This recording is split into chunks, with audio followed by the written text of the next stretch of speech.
say, you know what that means. Welcome to the show. You are listening to Max Wrestling episode 310. Welcome to the show. This is your captain speaking, along with the podcast machine, Mike Larkin, and King Mo II, Moses Marquez. Whoop whoop. Whoop whoop. And we're not alone. Travis is still on hiatus, but we are joined once again by the first ever promo champion, the Kingpin, Emir Costello. Thank you so much for having me today, man. I am like Katy Perry. I'm wide awake. By the way, sorry, Larkin, did I just steal your gimmick of quoting pop culture every 5 fucking seconds? Yes. Shut the fuck up, Amir. No, I mean, well, I'm right there with them because I'll be honest with you, I didn't sleep, so I've been pretty much up all night. You know, all night long, all night. I know, Rich. There you go. What's up? There. See, fuck you. Mike just couldn't resist the temptations. Yeah. Nope.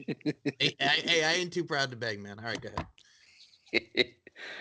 ahead. Well, before we get into wrestling and everything, of course, Amir is back with us, and it is now official. You will be facing the Demoness. She has responded. We do have a little response from her later on. First time ever. The Demoness. Yeah, I've not yet seen the response. I'm interested to see what it is. But you're right, Daz. It is the first time ever. The Kingpin versus the Demoness. And I think it's clear this is. I think the world's been waiting to see something like this. And well, first and foremost, really, before I go any further, I'll wait to see what her response is. Yeah. Well, it is at least 10 months in the making. Yes. We were almost originally got it at a Trivia Takeover last year. Yeah, and then King Boo came in and took it all away. Bastard. By the way, 10 months is a long time in pandemic time. It's really like 28 years. Ooh, Yes. yeah. Oh, yeah. What year is it now? I'm not sure. They say it's 2021, but I don't believe anything anymore. Nope. Exactly. Show me some proof. Because it still feels like 2020. Yep. Well, we are fresh off 2 pay-per-views from Impact and NXT. Congratulations to Travis, the Phoenix, and Harold Hunter, who came away with this weekend's Predictions Championship. But it is on the line again this week as we predict Sunday's Elimination Chamber. And I'm probably going to shoot myself in the foot with this one, but I'm feeling pretty confident with these 5 predictions. So we'll get to that in just a second, because we're not doing Recap the Smack, and we're not going in Raw this week, because it's all one pay-per-view, Elimination Chamber. So, 5 matches. Now, there's bound to be a couple of changes. First of all, Asuka was supposed to take on Lacey Evans. Obviously, that's not going to happen now. Keith Lee may be out of the US title match unless he's clear to return from his and Miriam's COVID diagnosis a couple of weeks ago. That's about it, I think. But we'll predict it as best we can, and I'm sure they're going to add a couple more matches tomorrow on SmackDown, as they do. Yeah. I was going to say, all we had is the women's match and the I think they're probably going to announce Nia and Shayna against Naomi and Lana. Oh, really? I think so. I mean, I'd rather see the match against Dakota Kai and Raquel Gonzalez on pay-per-view. Oh, I would too, man. After this week's confrontation, hell to the air. Yeah. Okay. Let's kick it off with what I'm sure is going to kick off the show, because the winner has to face Roman later on. The SmackDown Elimination Chamber match. Jey Uso, Kevin Owens, King Corbin, Sami Zayn, Cesaro, and Daniel Bryan. Okay, now Kevin Owens has had chance after chance after chance against Roman Reigns. It's kind of getting a little tedious now, not because it's Kevin Owens, but because we just know he's not going to win. So I'm thinking Jey Uso, Kevin Owens kind of cancel each other out. So I'll play safe and go with Daniel Bryan. Yeah. I'm all about Daniel Bryan. Are we doing this? We're doing predictions like right now, right? Yeah. Right now. Here's what I'm saying. It's not because I'm clueless about what's happening. I'm listening. Because you're not awake. I'm wide awake, baby. But I'm just saying, I'm just thinking, wait a minute. I can't remember the last time I was a part of a prediction segment. So I just want to understand something. You're going to write down what I say, and this is going to be my first chance to compete for the predictions title? Yes. Oh shit, dog. I mean, you don't necessarily have to come on the show to compete for the predictions championship. You true. can just comment Yes. on the post.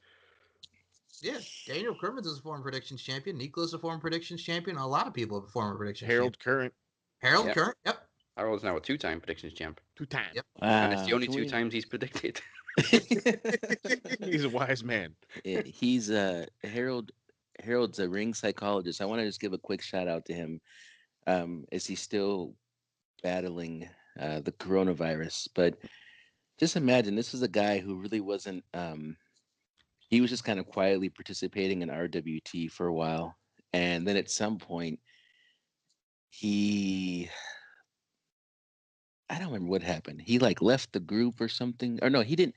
He was in the group, but he thought that I had a problem with him. I never really figured out how that happened, but we spoke about it, and I was like, "Hey, man, I don't have a problem with you." And he was kind of like, "Oh, okay." And then at some point, he just turned into the best group member that there was in RWT. True that. And then got elevated to admin status when I took my leave. And TSK, the Too Sweet Click, has been holding it down with people like Robert Davis and Moses Marquez, who helped to do great things over there as well. I just want to say I appreciate Harold, man. I know he's trying his best to get back up on his feet right now, and the part where he's well acquainted with everybody and a part of so much more than he used to be. Just shout out to that guy. Yeah, we accept him, one of us. That's right. That's right. One of us. One of us. One of Of us. course, Mike's the only one who got that reference. Yes. That's from The Simpsons, right? I think they got it from Freaks. Yes. That's the first place I saw it anyway. Okay, Haven't seen so it's from 19, I want to say 32. Oh, jeez. Really old. It was around the time when Judy Garland was singing the hits, clang, clang, clang goes to Charlie, ring, ring, ring goes the bell. Goes the bell. Yep. Yeah, Mike, how 1932. old are you? Freaks is kind of controversial. There you go. What? I know a lot of old movies, man. Abbott and Costello's The Hold That Ghost with Aurora comes from Rio de Janeiro. Ha ha ha, Aurora. Andrew Sisters. Boogie Woogie Bugle Boy, Company B. Come on, man. This is why we do Netflix. Yes. It's like There's right some over my head. my son was in school yesterday and they were doing like guess the famous black person, and his teacher was like giving some clues, and of course nobody knew anything because they're children, and apparently they don't know black people. But it was hilarious because the first clue is like this person was born in 1938, but there was no like year of death. And my son looked at me, he was like, this person's still alive.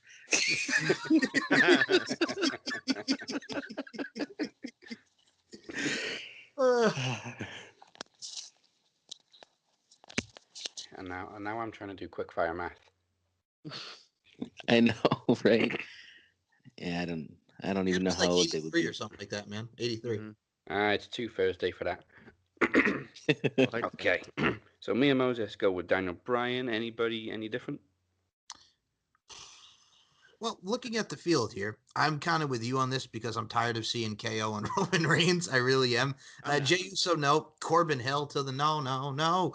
And then we got Sami Zayn. I think that cancels out as well. Cesaro, really, I would like to see a match with him and Seth Rollins because I was enjoying that whole interaction. So, yeah, it's got to be Daniel Bryan in this. You know what I'm saying? So, Daniel Yeah. Bryan. Now you mention it, I kind of forgot about Cesaro. They are kind of pushing him, so he could be a dark horse to win the match. Well, Yeah. they have to push him. The guy he's like, hey, my contract's about to expire. Maybe I'll go this way. Well, yeah, I got to go Daniel Bryan on this because they built up that interaction with Heyman on Talking Smack and everything like that. So I got to go with Daniel Bryan. All right, that's Are 3 for Brian so far. are these participants in the chamber? Are they all from Raw, or is it a mix of Raw and SmackDown? Nah, it's SmackDown. All from I'll SmackDown. smack you down. There's a different So one for Raw later. Okay, so I had a 50% chance. Okay, I What just are you doing? completely. Steiner Math over here? Say, are they all from Raw? Yeah, literally none of them are from Raw. Thank you very much. Sure. I'm trying to think because I keep seeing all these stories about how the whole time that Edge was retired, all he wanted to do was face Roman Reigns. By the way, that kind of sounds like a sad retirement, right? It's like I just can't stop thinking about Roman. Why? But Just smile. First Randy, now Hmm. Roman. So these whoever wins the chamber gets he supposedly is going to go against Roman, right? Yeah, later in the night, yeah. Later in the night. Yes. See. Oh, Originally, they put Roman in the match, and then Roman was like, "Nah, I ain't doing that." So he decided that he's going to face the winner instead. so funny. Okay, so whoever wins the chamber faces Roman later that night for the belt. Yes. Well, okay, whatever happened to win the chamber and then go to WrestleMania? Because Roman wanted to face him the same night. It's Roman's decision. Well, in a way, it makes sense because if Jesus Christ. they're too beat up from the chamber, then he can have an easy title defense. Exactly. See? Okay, I got it. All right, I guess the logic is there. Real quick, I just want to say, I think this happened at the chamber. Was it the chamber where Edge lost the belt in one chamber and then showed up in the other chamber match and won the belt? Yeah, that the was in same 09. night? Mhm. That was in 09. Okay, that's hilarious. All right, I will go with. Just sucks because whoever wins, they're gonna fucking lose. Yeah, I mean, Yeah. Yeah. but I feel like I'll go with Cesaro. It would be a really good match with Roman and Cesaro, and I think we're much used to, or the fans would be a lot more forgiving if Cesaro didn't get the title than they would be if they screwed Daniel Bryan again. So I'll go with Cesaro. I think people are kind of accepted now that Daniel Bryan's not really. He's just winding down towards the end of his career. Yeah, yeah, I it mean, seems he's that still having way. killer matches, but I think he's just happy to put people over now. Yes. Okay, like we said, Keith Lee may or may not be in the US title match, so it's either a triple threat or it's just Bobby Lashley versus Riddle. Sorry, Matt Riddle. I'm still using his first name. Wait, hold on. Are we doing the Roman Reigns winner of the Elimination Chamber after that, or are we just going to a different match? I'm sorry. Yeah, we can do it. Give them a break. They've just been in a chamber match. All right, man. All right. Cool down period, bro. Cool down period. All right, we'll move on. Yeah, cool down period. Um, based on the uncertainty of Keith Riddle, Keith Lee. Keith Riddle. Wow. I'd like to see that guy in the octagon. Oh yeah. Woo. Um, I don't really see Lashley dropping the title if they don't really know what's going on. So I'm guessing he's going to keep it till Mania and then maybe drop it to Matt Riddle. So I'm going Bobby Lashley. Give me Bobby. I want Damn Bobby. Damn it, drop it now. Drop it to Riddle now. But yeah, no, that Mania seems like a better idea. All right, yeah, Bobby's World. I saw that Lashley was saying he wanted to be in some sort of fight pit or something with Matt Riddle, since they both Yes. have a like an MMA background. That would Yes. be great for Mania. You know, he's still Yeah, undefeated. Bobby Lashley. Mm-hmm. And Bellator. He has an undefeated MMA record through Bellator, I believe. Yep, Bellator. Oh, that's amazing. Now let me ask you this question. I I apologize, everybody listening, but I just don't have as much opportunity as I used to actually watch wrestling. So I beg your pardon, but Bobby Lashley, he's in the hurt business, yes. Yes. Yes. Yes. And how often does the hurt business get involved in each other's matches? So I'm saying, if he went against Matt Riddle, what are the odds that somebody from his group are going to come Well, beat up Riddle? They're actually pretty fair, really. MVP kind of stays on the outside, and then if they do attack, they usually do it after the match. Yeah. Hmm. Okay. Well, I guess for no other reason than that it doesn't make sense to take the belt off the champ before WrestleMania, then I will go with Lashley. All right, and Mike. Okay, so my original thought if Keith Lee is going to be in the match was that he was going to take the submission or pinfall victory, and that also builds to him and Riddle towards WrestleMania, and Riddle finally capturing his first championship, that being the United States Championship. So in this one, I'm also going to go Bobby Lashley, man. Bobby Lashley. Bobby Lashley. Bobby Lashley.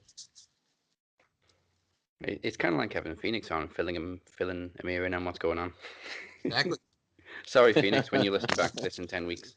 And then he'll yell, 10 weeks. then he'll yell at you. He'll note everything down to you, Des. He'll note everything of what you said. Yeah, I know. And then I'll try to think back. I'm like, I don't know, that was like 2 months ago. Okay, now I've also got a special prediction for this one because, as we said, Lacey Evans is obviously not going to be competing against Asuka now. So, surprise, surprise, guess who they're probably going to replace her with? Peyton Royce. Charlotte. Yes. Well, that's my prediction. So I'm going to say, if it is Charlotte, I pick Charlotte to win. If it's anybody else, I'm picking Asuka to win. Okay, why wouldn't it be Peyton Royce though? Because that's her tag team partner, and then her and Ric Flair got that allegiance, sort of, kind of, maybe. Because Charlotte.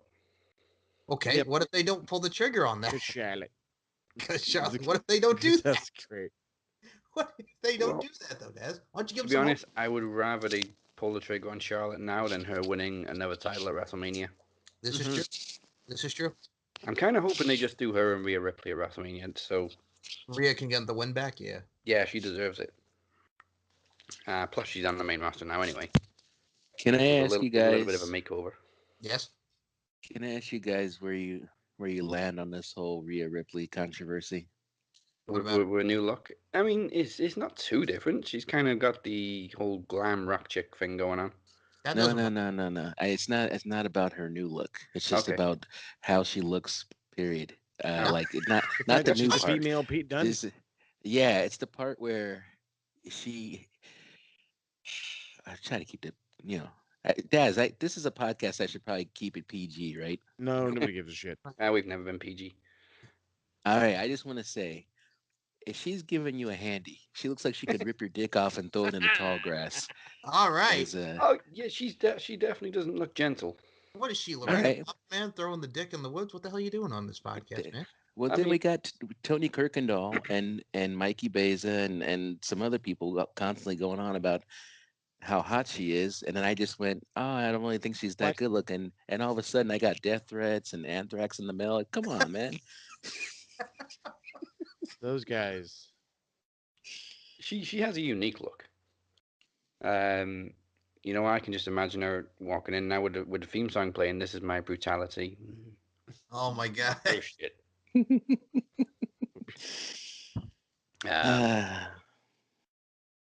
Well, let's throw this one to Mike.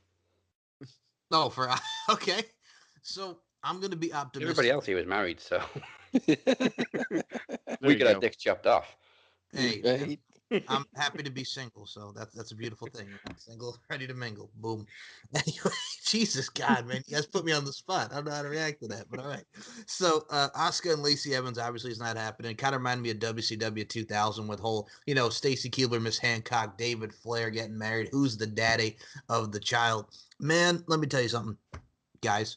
It's one of those things where I look at it from a stance is we could have Peyton Royce in there because of the alliance with Ric Flair. I don't want Charlotte to be in that match, but if she is, then like you said, Daz, I'm going Charlotte. But I'm going to be optimistic.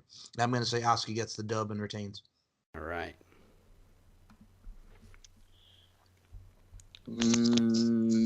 Yeah, I don't see any reason why Asuka shouldn't keep the belt. By the way, I just always try to understand WWE's booking decisions. We all remember when Asuka was like super indestructible. Yeah. I mean, nobody could touch her, but it wasn't a bad way. It wasn't like it wasn't like eye rolling, like, oh, John Cena versus anybody, and you go like, oh, Cena's gonna win again. Like it was like Asuka was winning, but it felt like she should be. Like she seemed legit. You know what I mean? But she always put on good matches. She always helped people look good. So when she won in the end, it was like, well, at least that person looked really good. Yeah. I got a quick Asuka story. I went to SmackDown. Must have been that 300th episode. I don't know if it was 300, but whatever is that February 4th episode where The Rock came back and blah blah blah. And I was there with Ted P. De Niro, and then after the show, I was standing outside with Ted P. De Niro and Moni Lynn and Jesse Savage come walking up. And then we're just all standing there talking, and there's different fans around, some guys dressed like Macho Man and blah, blah, blah. And then out of nowhere, Asuka and Kairi Sane just walk past us, just like they're just walking. And I just kind of looked at her and I was like, what the fuck?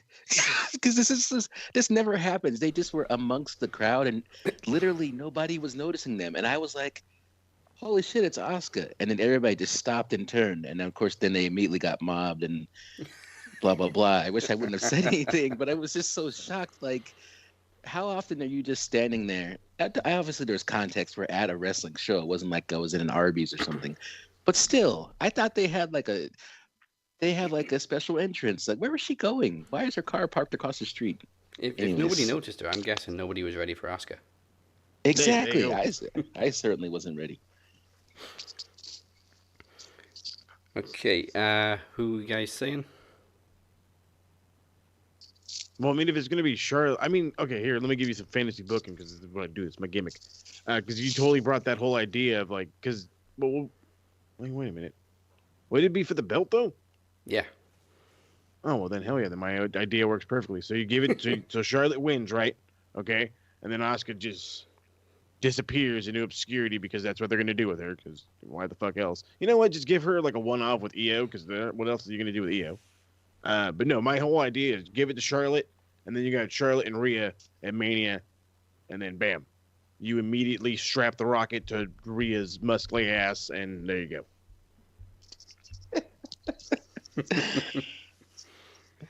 That's for Kirkendall. Kingpin, do you agree with all that? Especially with muscly ass. I imagine that her ass is muscly, but by the way, I do love her new look. The other mistake I made, besides mentioning that I previously thought she was unattractive, was then going on to mention that her new look made her look nice, and that really upset the boys. They're like, "Come on, we don't want her to look like a woman. We want her to look like one of the guys." I'm like, "Okay, we got it." I thought it was bizarre when Rhea didn't win against Charlotte. I think hopefully everybody thought that was weird. We all did. Yeah, everybody was pissed.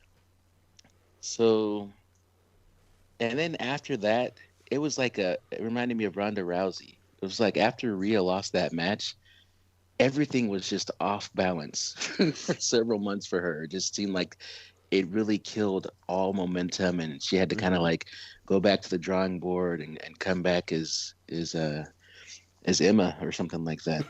But but I like Moses. I like your idea. You know, if it ends, I don't like the part where Charlotte wins though. I'm not even a Charlotte hater. I just think does she need yet another? If the only purpose of her winning the belt is so that she can go to WrestleMania and drop it to Rhea. But that means that she got another reign. I think it's a sacrifice worth making. Well, here's my whole thing with that is like because you know they fumbled with Rhea to begin with, and then doesn't Charlotte have like this long history of not losing at pay-per-views? She's probably definitely got the most wins at a pay-per-view for a female. So I'm just thinking of just the biggest way of pushing somebody, like the giant elevation. Like you could beat Hogan. This is as close as beating Hogan right now in the fucking women's division. Well, what's her WrestleMania record? I think she's only lost once. There you go. Or technically, she wasn't even involved in the decision when Becky pinned, well, quote, pinned Ronda Rousey. Doesn't she also have a history of not losing to Asuka? Yes. I think Asuka has beat her once, but that was on like Raw, where it didn't really mean anything. If Asuka loses, and then it ends up being Charlotte versus Rhea at WrestleMania, in order for this to happen, Asuka would have to lose the pay-per-view, plus on a what show are these people on? Are they on SmackDown or Raw? Okay, thank you. on Raw, Asuka would have to then lose a rematch, which means that she would have to lose to Charlotte Flair one-on-one again. I just can't see that, man. I'm going Asuka. You forget the part where I said she just falls into obscurity because it's WWE. Doesn't even get. We don't have anything for you. Well, we don't have anything for you. Not even a rematch. They went through that period of nobody gets automatic rematches, but then I think they forgot about it lately. Well, then you just turn it into a triple threat. And then that way, fucking Asuka will end up taking the pin from Rhea and just, oh, well, Charlotte lost, but I didn't really lose. And there you go. Derp. I'm WWE patching on the fly here. That's the only way they work, brother. Patch me my ketchup for my steak. Okay, well, I think Cesaro or Daniel Bryan's had enough rest now, so let's go to Roman Reigns for the Universal Championship. I think it's foregone conclusion. Roman retains. Give it the D-Bot. No, I'm just kidding. Roman Reigns all the way, all day, every day. Whoop whoop. I mean, we're all pretty certain now that it's going to be Roman and Edge at Mania, and Drew McIntyre against Sheamus. I mean, how can you not? Spear versus spear. You got Edge coming in there, man. Roman Reigns doing the damn thing. Roman getting the rub off the Edge there. You got Drew McIntyre and Sheamus, fella. I mean, come on, man. Well, if it's already set in stone, make fucking D-Bry in the fucking U.S. title picture with Matt Riddle. You're really Make it obsessed with that, aren't you? You just want to see if that really. I just have. Well, I mean, with fucking Bobby Lashley talking about being in the fight pit, that I need to see D-Bry in the fight pit. Oh, that'd be great. Yes. Especially against I just need to see D-Bry do the stuff he wants to do. And it's stuff I want to watch. Yeah. Well, let him work with the young kids. Thank you. Maybe teach him a thing or two. Is that a full house for Roman? Yeah. Yes. Yeah. Yep. As Cena used to say, he's a safe bet on a Sunday. Yep. I'll be honest, I almost got mad at myself there because once we were saying yup, I almost did the goddamn Skip Sheffield yep, what it do. He can go fuck himself. Douche canoe. I don't like that guy. Me either. He's a fuckface. Wait, Oh, is his name also That's Ryan a total Reeves? like 13 Ryan Reeves, year old yeah. Ryan Reeves. Ryan That's Reeves, Skip it. Sheffield, Ryback. There's a great meme that exists. It's a picture of Brock Lesnar, and he's clearly cracking up, and the caption says, "What the fuck is a Ryback?" Yes. Here's my problem with Ryback. As someone who's, bettering himself spiritually and mentally, man, I've read The When? Secret. What? Oh, I thought you meant Ryback, sorry. No! I was like, he really Asshole. Trying to talk about my sin, and then you just want to go, what? Huh? No, I was trying to say, you fuckers. I was trying to say, as someone who was getting himself better spiritually and mentally, and, going on my path, you know what I'm saying? Because sometimes you lose your way, and bada bing, you find your way back. I have read The Secret, and it is a great book, unlike fucking Ryback, who talks about it when he's going for the goddamn Intercontinental Championship. May have read it a little bit harder, because he's a shitty motherfucker, is what he is. He is just a shithead of a person. Him fucking running away from Bill DeMott and the $1 Million Tough Enough because he doesn't want him to eat all those goddamn Rice Krispies. Like, fuck this dude, man. He hasn't read The Secret. He hasn't even seen Wrestling's Greatest Secrets Revealed, narrated by Nick Bakay. Hey, man, it was the fucking gimmick. He was working The Secret. He's all about that positive lifestyle, going against Kevin Owens, Intercontinental title on the line. I'm still determined to find that old show. Which one? Just to hear Salem the Cat talking about wrestling secrets. Yes. Oh, hold on. Salem the Cat? Hold on, give me a minute. Yeah, Nick Bakay. He was the narrator for Wrestling's Greatest Secrets finally revealed. And all the wrestlers had to hide their identities. I love that dude. I mean, Billy Gunn was on Sabrina the Teenage Witch, for God's sake. Can you beat that? I don't Yes, think he so. was. Okay. Real quick, one more thing about Ryback. By the way, something nobody's ever said into a fucking microphone.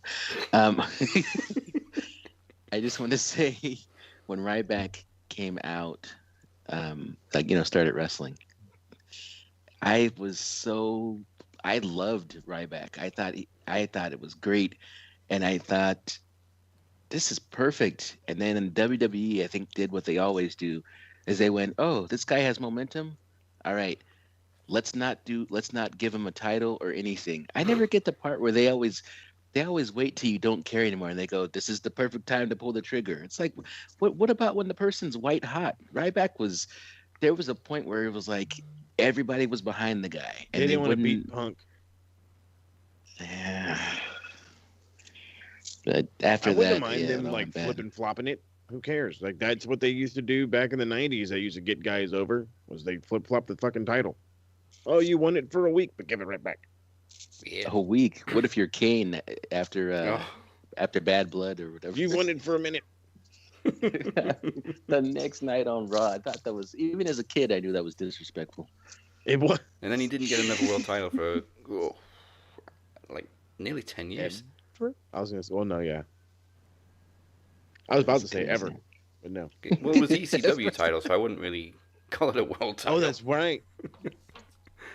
Yeah, it was like 5 or 6 years So later. ever. Okay, main event. I'm guessing will be the Raw Elimination Chamber match, unless they go with Roman last. So, Drew McIntyre is actually defending his title in the Chamber against AJ Styles, Jeff Hardy, Randy Orton, Sheamus, and Kofi Kingston. Okay, just immediately. Why is this match so much better than the SmackDown Chamber? See, now, before they replaced The Miz with Kofi, all of Drew's challengers were over 40, but Kofi's 39, so he gets a pass.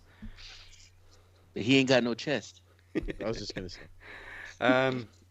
Well, there's also the threat of Miz cashing in, now that he's not in the match. Although it would have been cool to see him eliminated in the Chamber and then cashing in anyway. Yeah, that would have been cool. Didn't that geek on Raw say like he wanted to give up his spot to some young talent, and he met John Morrison? I'm like, what the fuck? Yeah, Miz was in the match. He wanted to give up his spot purely so he was fresh to cash in, and he wanted to give his spot to John Morrison.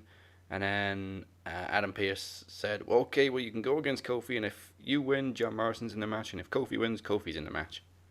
Okay. So now, wait a minute.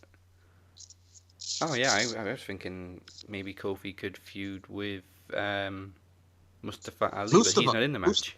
Mustafa. It's But so hard. You to just call know him. Mustafa's gonna get involved. Yeah, Mustafa, not Mustafa. I can't with that shit, man. I can't. Mustafa. God damn you. You guys ever seen E.T.? Yes. Yes. Yeah, remember that part where like E.T. is like he's really sick and his body's like discolored and he's in like the hospital and he's reaching up. He's like, Elliot, you know? Yeah, that's what Kofi Kingston's chest looks like. Like the flowers are starting to crumble. You know what I mean? In the pot next to the bed. I thought that was going to be a reference to Mustafa. I was having visions of E.T. going, Mustafa. Jesus. Ali.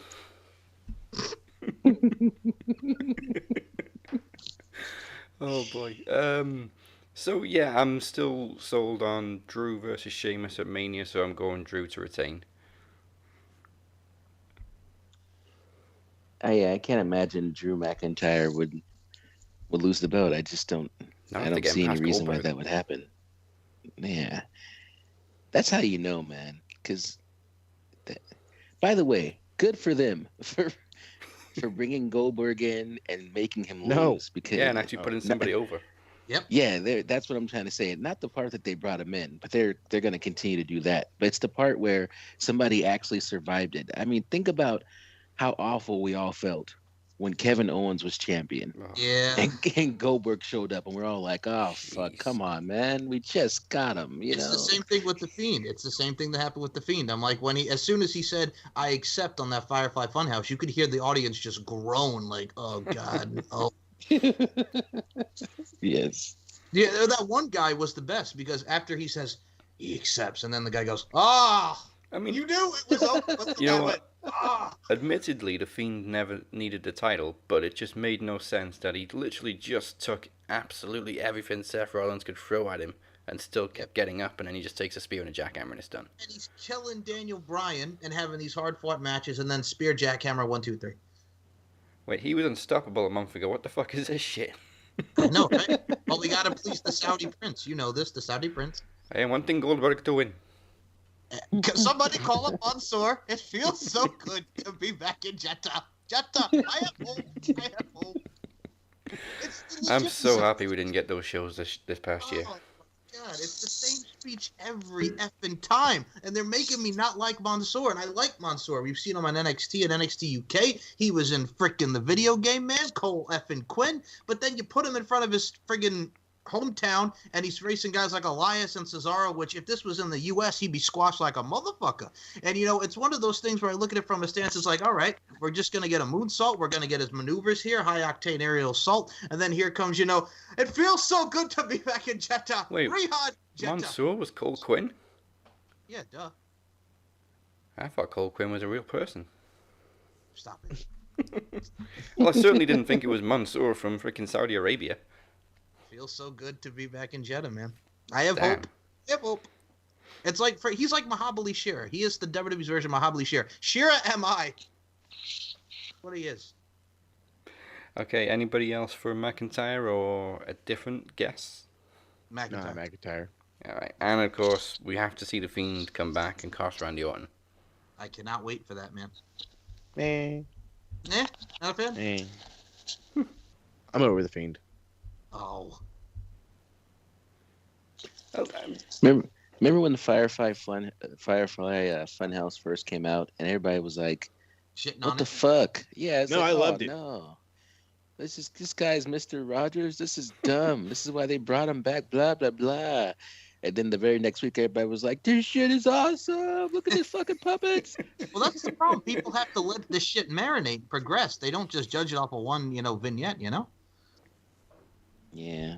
With that being said, the Fiend has one opportunity to get back in my good graces on Sunday. What's I'm that? probably going to be drunk. What's that? So I hope it's because isn't he supposed to be coming back as a new look? Yes. Yeah, Well, yeah, his new look better impress me because I'm going to be drunk. not He's a gonna new. come back looking like Rhea Ripley. Oh, God. Like, oh my God, I'm shocked. He's so masculine. Fiendalina. Muscle man.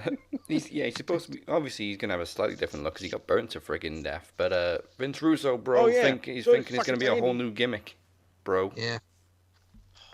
I don't give a shit about this burning crap. The fucking Randy got a fireball to the face, and the cat, like 2 weeks later, looked like baby face skin. The fuck? Nivea. Well, it was only first degree burns, Moses Marquez. Bullshit.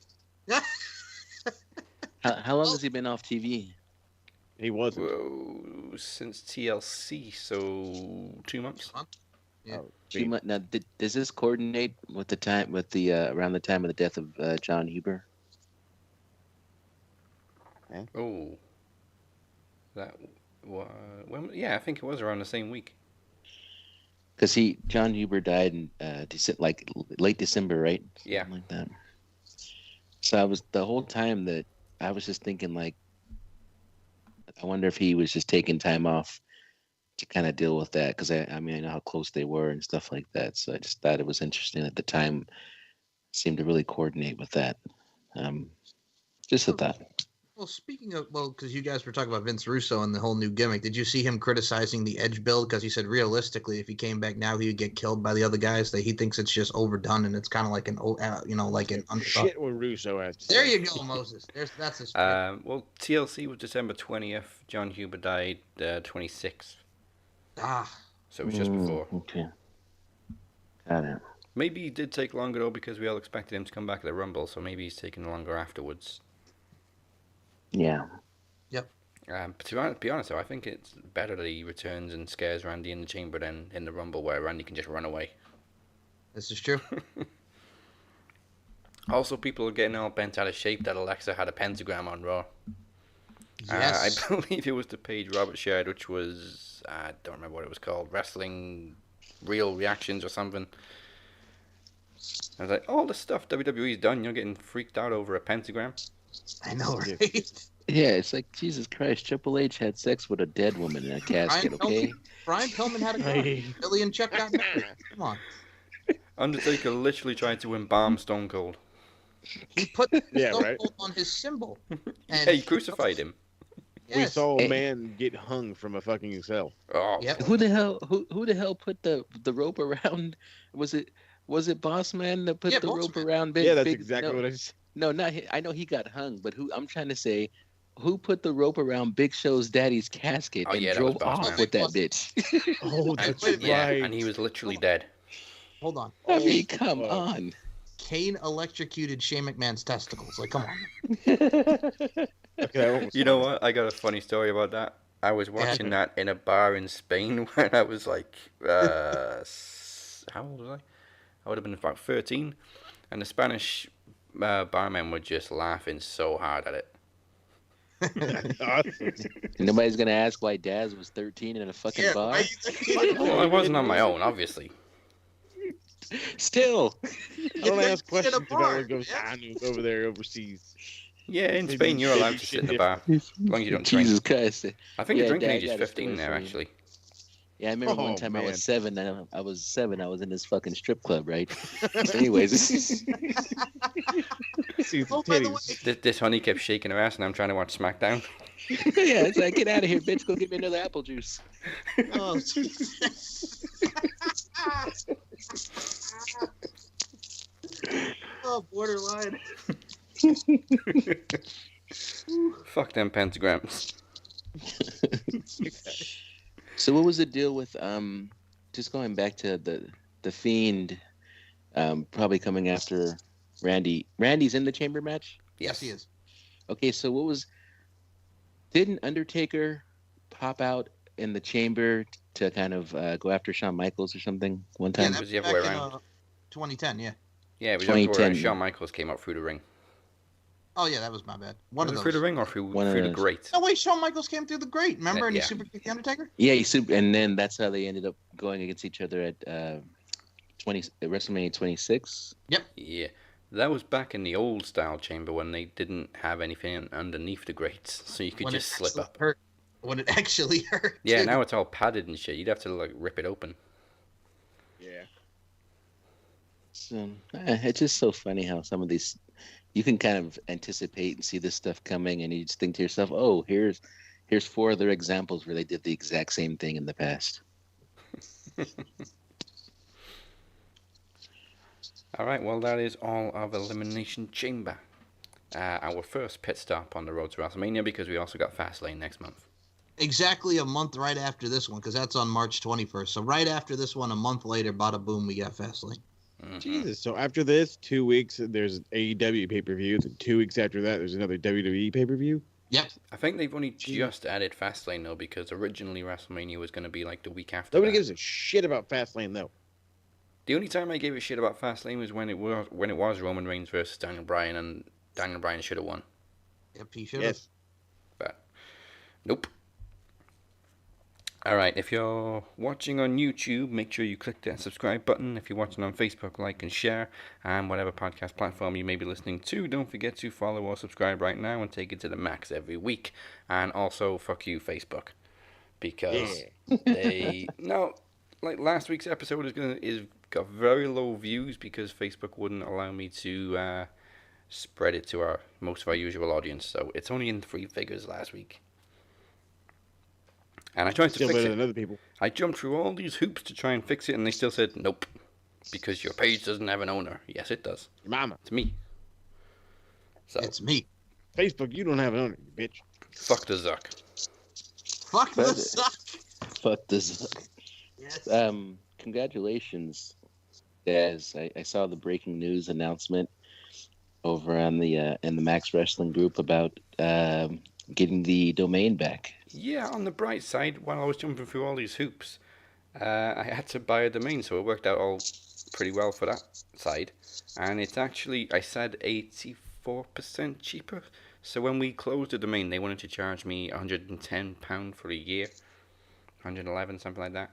And I got it back this week for $19.99. That's great. 110 pounds. That's the exact amount of weight I put on during the pandemic.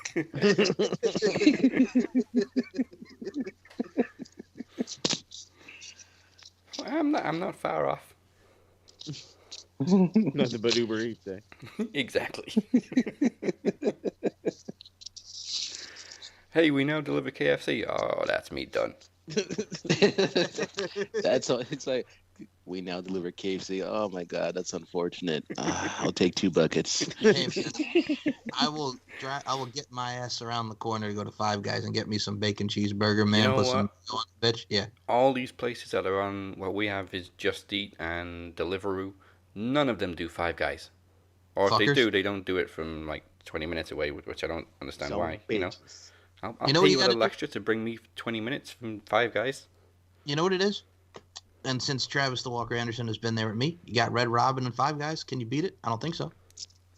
I'm going to get a Oh, response yeah. from Nicola after this saying, we can get Five Guys on the app. I'm like, yeah, well, you live in London. Mike The second he Larkin. said Red Robin, the whole thing played in my head. Yeah, Mike Larkin and Travis Anderson at Red Robin. That is We go back. that will Go back. forever be the best clip. Larkin, the look on your face. You look like you want to be like, you motherfucker. Such a good look. It's never gonna get old. It's never gonna get old.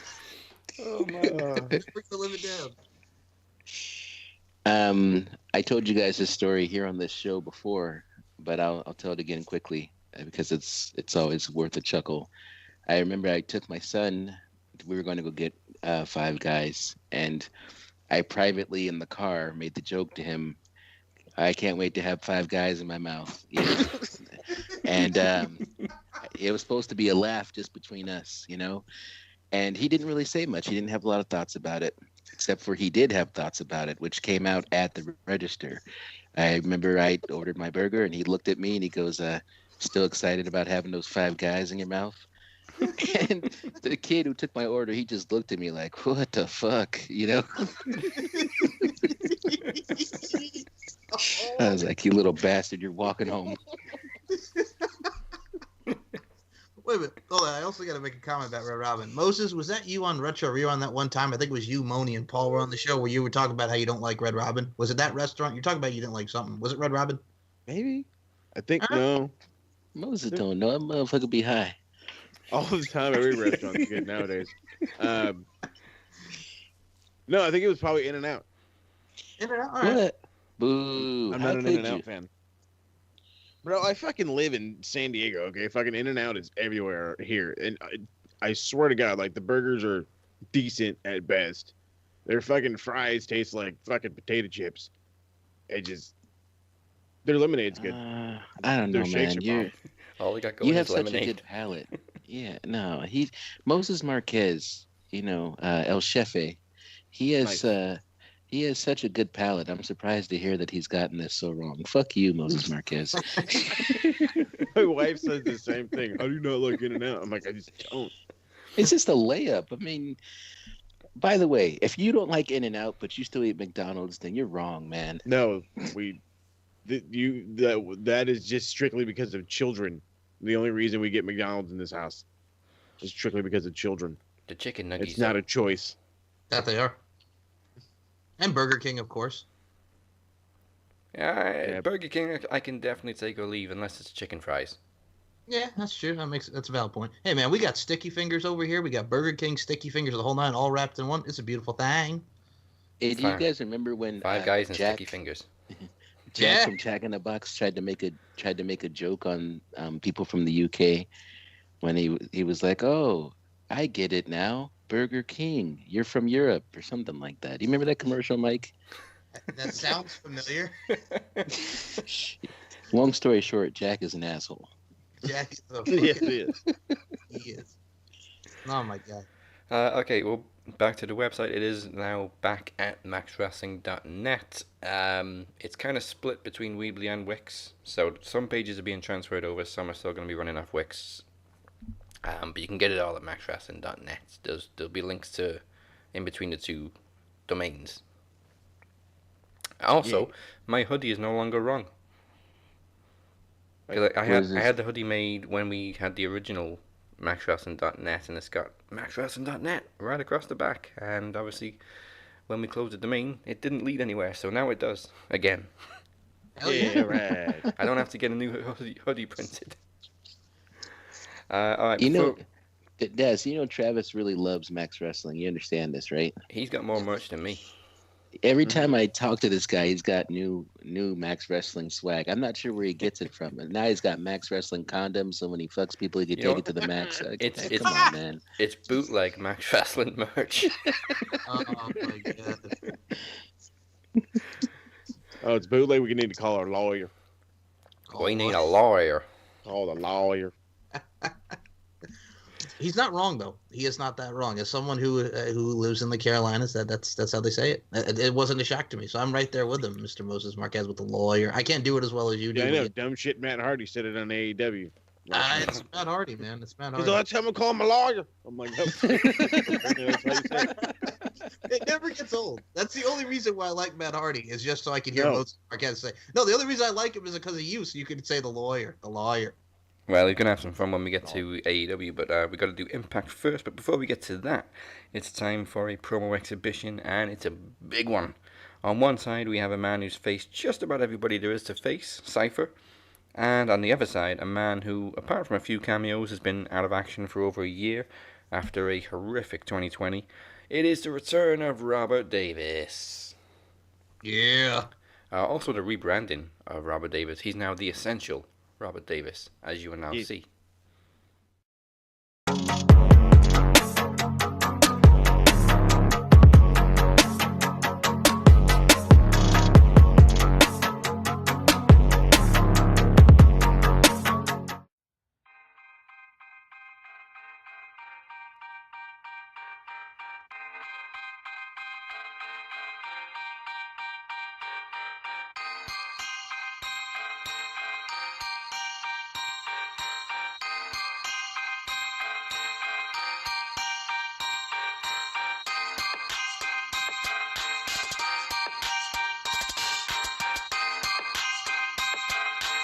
Ready, promo order. The truth will be in the eye of the beholder.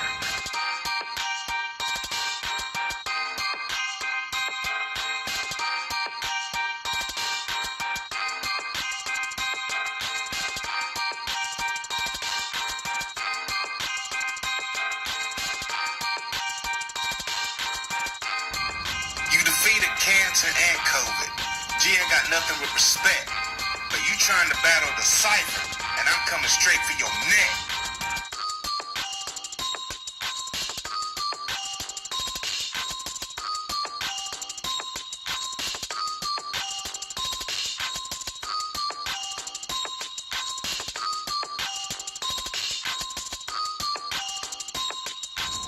King Mo, more like bitch ass hoe.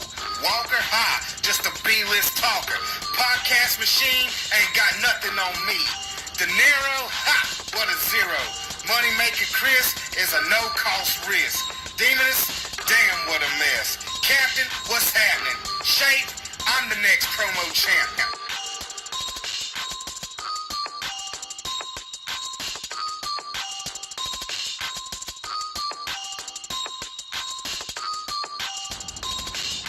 Come and try to take food off my plate?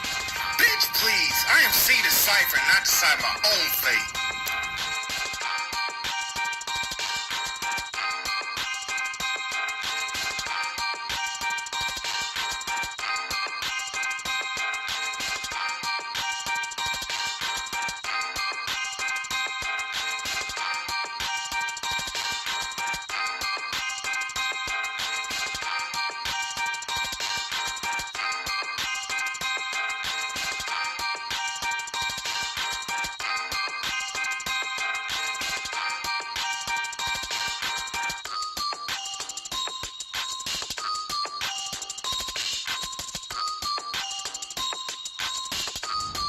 Anyone in my way automatically gets the axe. I'ma turn it up to 11 and take it to the max.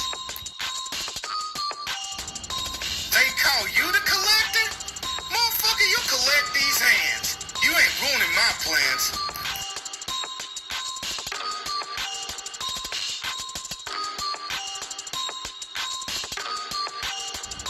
King Mo, more like bitch ass hoe. Walker high, just a B-list talker. Podcast machine ain't got nothing on me. De Niro, ha, what a zero. Money making Chris is a no-cost risk. Demoness, damn what a mess. Captain, what's happening? Shape, I'm the next promo champ. Get at me, bitches.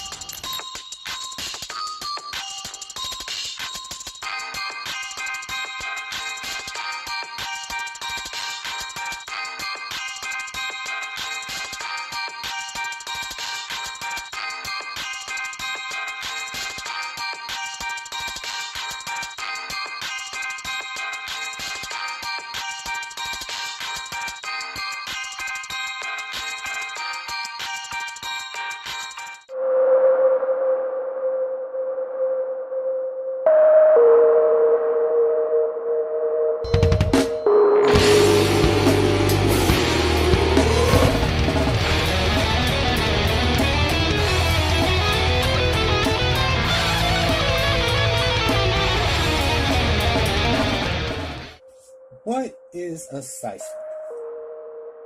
A person or a thing of no importance. A zero, a nothing. A never-ending circle. A blank slate.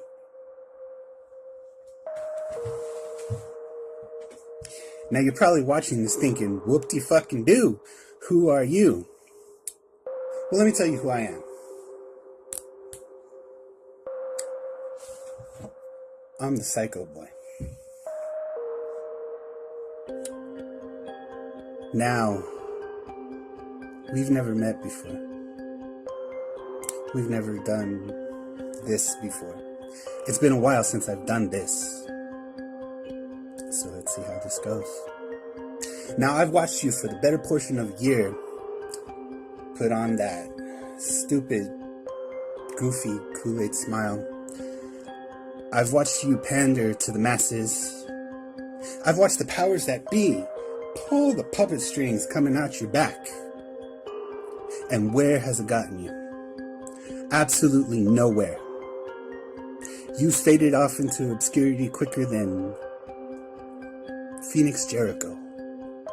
You don't even know who that is. But that's not even important, because the fact of the matter is, look at you now. Who are you? You've lost sight of yourself that you don't even know who you are. You've literally become a Cypher. You are nothing. You say you're hungry. Your stomach says you like to eat. But your eyes say, I'm full.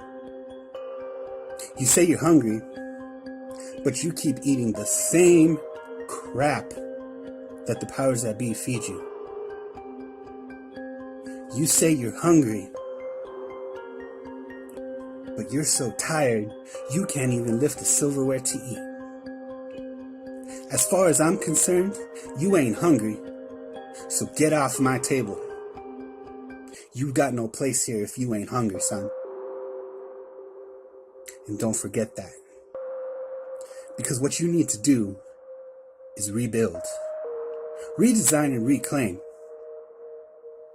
Because you're a lot better than this. You're a lot better than what we've seen. You know it, I know it, and they know it. It's time to find your purpose. It's time to tell your story. It's time to control your narrative. The world is in the palm of your hands. And you better not take no for an answer. I'm sure this is a surprise to you. I'm sure you've got people in your ear telling you the stuff that you want to hear. But that's not me. That's not who I am. The fact of the matter is, it's in your hands. You control it. Nobody else.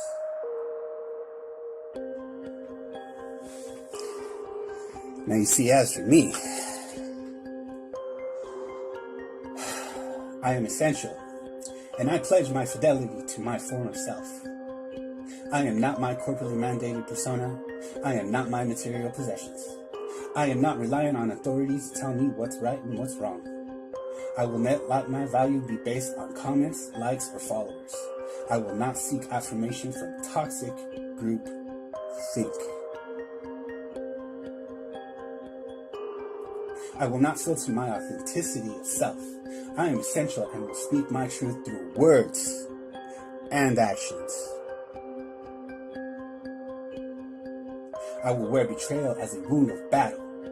I will face the things I fear the most. I will pursue vengeance with a primitive and relentless force.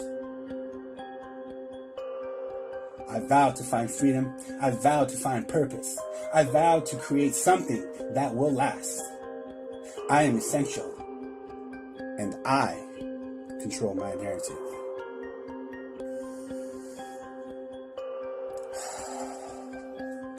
For those of you watching, free yourself. Promo order. I am back.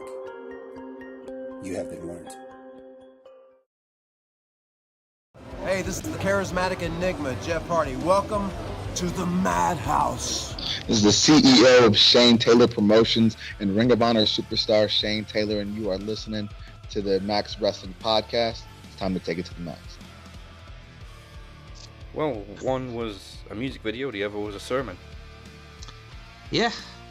Podcast machine. Ain't got nothing on me. Would you like to test that theory, Mr. Cypher? Oh my god, I may have to deal with him before I got to deal with King Dingus over here. My god. I mean, he just practically called out everybody. He did. He did. King Dingus. King Dingus. Why didn't I get a call out? Yeah, practically. He called every name but mine. So all of a sudden, I'm chopped liver. Corey. He said Moses is a hoe. King Mo ain't nothing but a hoe. That's what he said. First off, yeah, but what about the I Kingpin? agree with that, by the way. King Mo is first a hoe. off, that's just because I have a way with the ladies. It's not my problem, sir. Yeah, It should be get out also of the none of way. your concern. I mean, technically, you're still not actually back in promo competition yet. Yeah, see? Yeah, well, the promo order better be lucky for that, because I'd run through them, boy. I'd be like Barry Sanders. Wouldn't nobody be able to hold me? It's like That's not Barry. true. I can drive you back about 10 yards first, though. That's yeah. All right, fine. King Mo, the last motherfucker to actually tackle me, but I wasn't really talking about you, okay, motherfucker?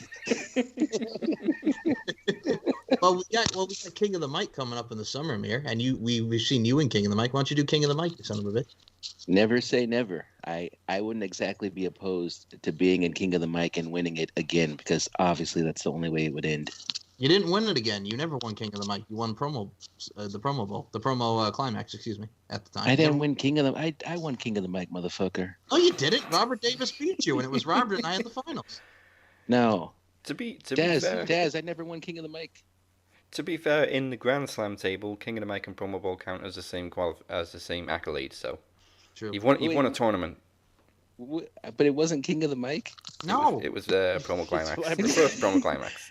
This is why I can't talk to young people, because I'm over here saying I could beat everybody. I don't even know what competition I was in. I'm so fucking old.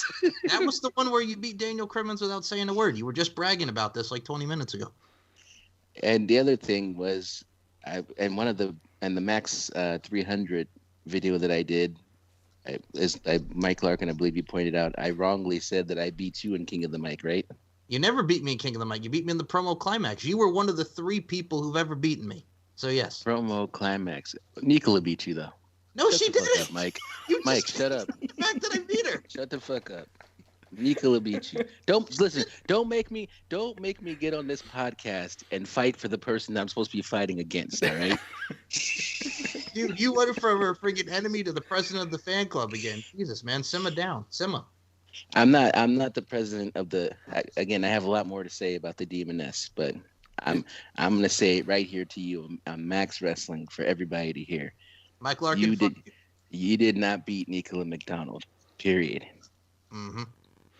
It's kind of like when Paul Heyman talks to Brock Lesnar's upcoming opponent. I respect you. I think you have a bright future, but Brock's gonna kill you. That's what it is. That's a spoiler. It's all right. Every time Amir and I talk, I'm just waiting for him to go, you know what, Mike Larkin, fuck you. And I'm like, I'm just waiting for that. I know, because I know you. I know you like the back of my hand, son. This is all because you continue. Well, it hasn't happened lately, but in the early times of me hanging out with the Max boys, you continued to invite me to knowledge championships. You knew you were going to beat me down, but you kept inviting me back. I just thought the whole thing was so disrespectful. Okay. I'm gonna channel Mickey from Rocky. They was handpicked. Exactly. No, they was good fighters, but they wasn't killers like this guy. Politics, man. This guy's trying to keep me down. Hey, woman. Why don't you fancy yourself over to my apartment? She was like to be a real man. Hey, woman. You know what? That was even better when Family Guy flipped it around. And it was, hey, man. Hey, man. You know what that reminds me of every time I hear that one sample of Clubber Lang Rocky 3, the SmackDown vs. Raw 2006 soundtrack, that one song, Politics, man. They tried to they used the sample of Rocky 3 in it. I can't remember the song, but it was in SmackDown vs. Raw 2006. Well, That's it should have been a crazy. sample of I Love My Mother even on Father's Day. Yes.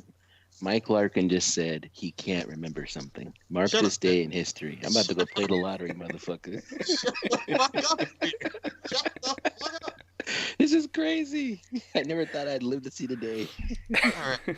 You know, Fuck you. All right, go ahead, man.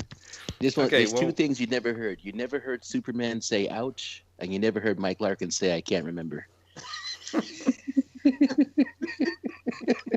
Dude, this is like how you have Mike Larkin. I'm not going to give you another bout because I beat you, motherfucker. All those times that you beat me in knowledge, I can now say that I have a victory over you. That's why. That's what it is. That's what it is. Yeah, but why would I face you again and risk losing when for the rest of our lives, no matter how much better you are than me or how many podcast listens you get, what did you accomplish? I could always be like, yeah, but I beat that bitch. See, this is what I deal with almost every time. Almost every fucking time. And I love you to death. God damn, man. I won that tournament. Fucking Chuck That's Norris. right. The king of the mic promo climax, wherever it was. Spare me. Fucking Chuck Norris. Chicken. I wanted that chicken. Oh. Okay, I think, Mike, maybe we should do Impact in 60 seconds or less because only you and me really care about it right now. Yeah. All right then. Well, brace for Impact, people. Impact in 3, 2, 1. TJP got a win over Josh Alexander to retain the X Division Championship in a thrilling opening match. Myers then paid Hernandez for his services at the previous pay-per-view, while Falabar makes Hernandez an investment proposition. Trey Miguel defeated Suicide, Davari, and Willie Mack. They made Trey look like a boss as he left the ring, so expecting big things from him this year. Ace Austin demanded a shot at TJP based on winning the Super X Cup, but Scott D'Amore sets up a 6-man tag and a triple threat match, which will determine the number one contender. Matt Cardona defeated Hernandez. His post-match interview is then interrupted by former partner Brian Myers, who claims Cardona is copying him by coming to Impact, before Hernandez jumps and Eddie Edwards makes the save.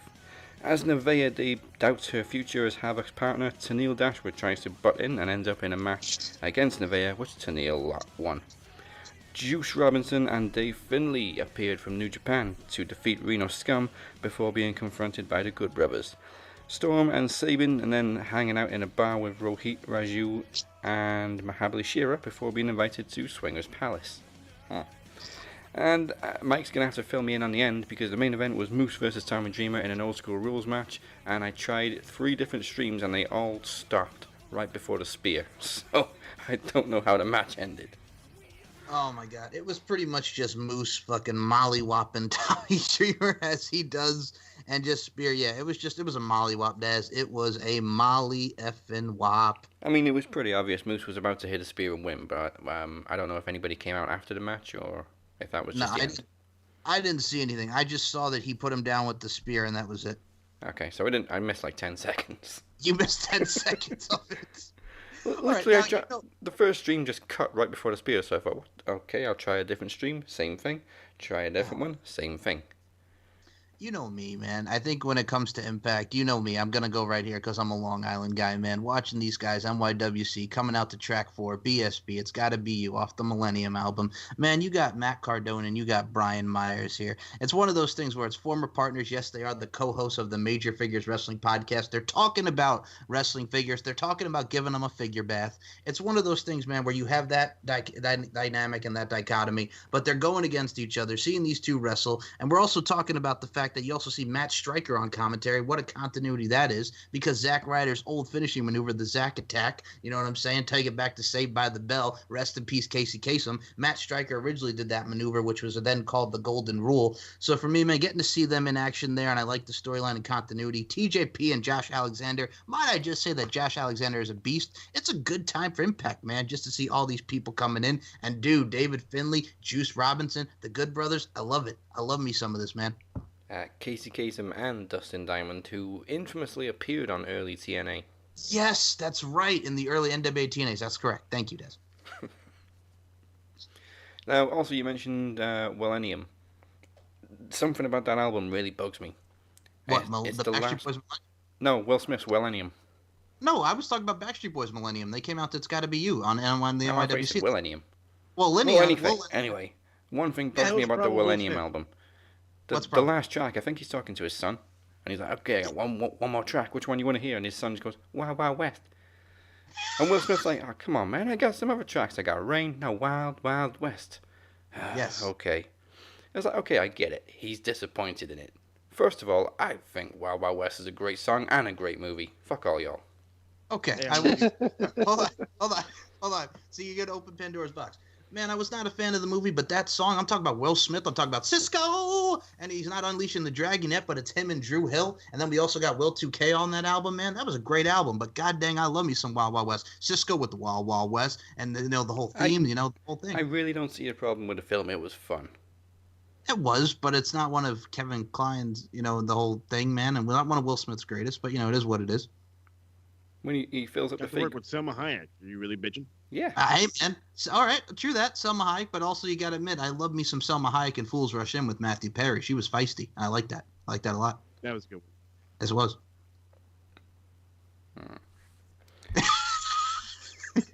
Also, Kenneth Branagh was almost unrecognizable. Yeah, that is true. It's very true. And then And they're like swimwear, man. And they're like swimwear. Buckwheat. Also, look what you had on the soundtrack. You had Enrique Iglesias with Bailamos, man. This is during the Latin pop era. You had Enrique, you had Mark Anthony, Ricky Martin. I mean, come on, man. Buckwheat. That's your problem. Fills it up with water. That's Yes. just my breast. By the way, have you ever seen the movie Cellular with Chris Evans and Kim Basinger, man? Because the kid's name was Ricky Martin after that. Remember that? Yeah. Yes, I have. Oh, my goodness. All right. Back to wrestling. We are 48 days away from Promo Mania 6, the biggest Max Wrestling show of the year. This year's Iron Bank Challenge has double the reward, as the winner can cash in on either the Knowledge or the Promo Champion anytime until Promo Mania 7. And looking to win the contract are Cypher, Moneymaker Chris Durham, King Mo II, Modus Marquez, and Travis the Walker Anderson. That's on the Promo Mania pre-launch show on April 6th.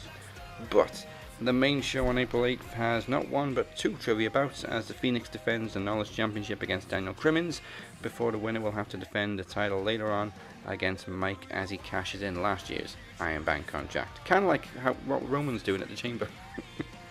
I am that Roman Reigns. It's either going to be Daniel Crimmins or the Phoenix, man. The old rivalry coming back with Phoenix and I, or I'm going to face DC in the building for the Knowledge title. Daniel Crimmins has a chance to win his second Max Wrestling Gold and the Knowledge Championship.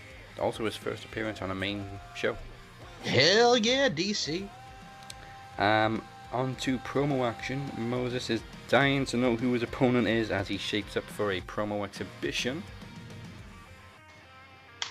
Yeah, what the fuck, man?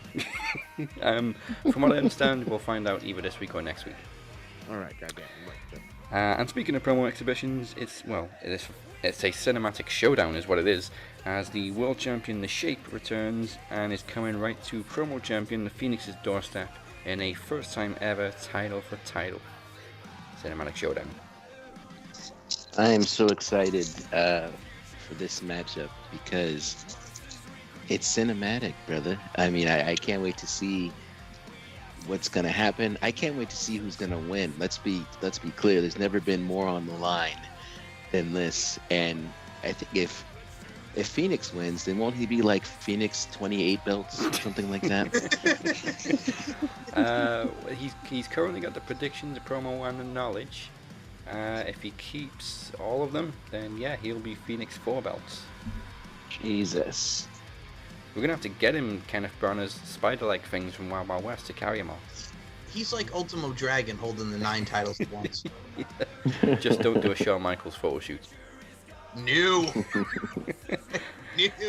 Although it would be something to put on Tinder. There you go. No, Phoenix is against Tinder. Anyway. Oh, wait, he's right there with me because I fucking hate Tinder too. Tinder is the most biggest bullshit ever. You know what I'm saying? Fuck. Well, I like this Shape kid though. He's got a bright future.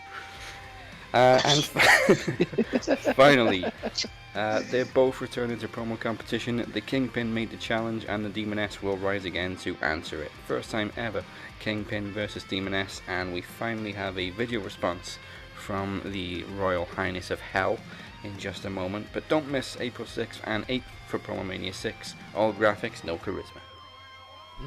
God almighty, man. That's going to be the new thing. Obi Trice, real name, no gimmicks.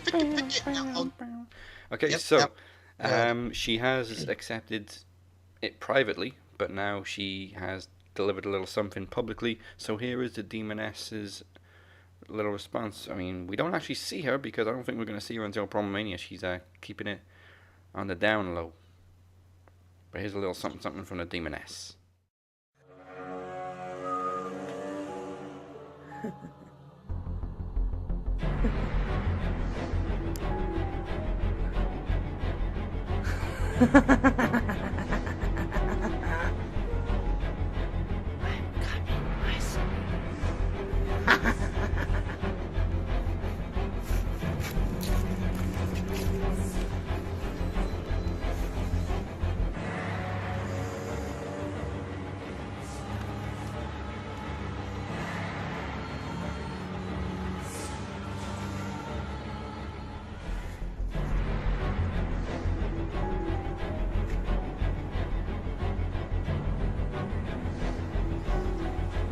This will be your final resting place, Kingpin.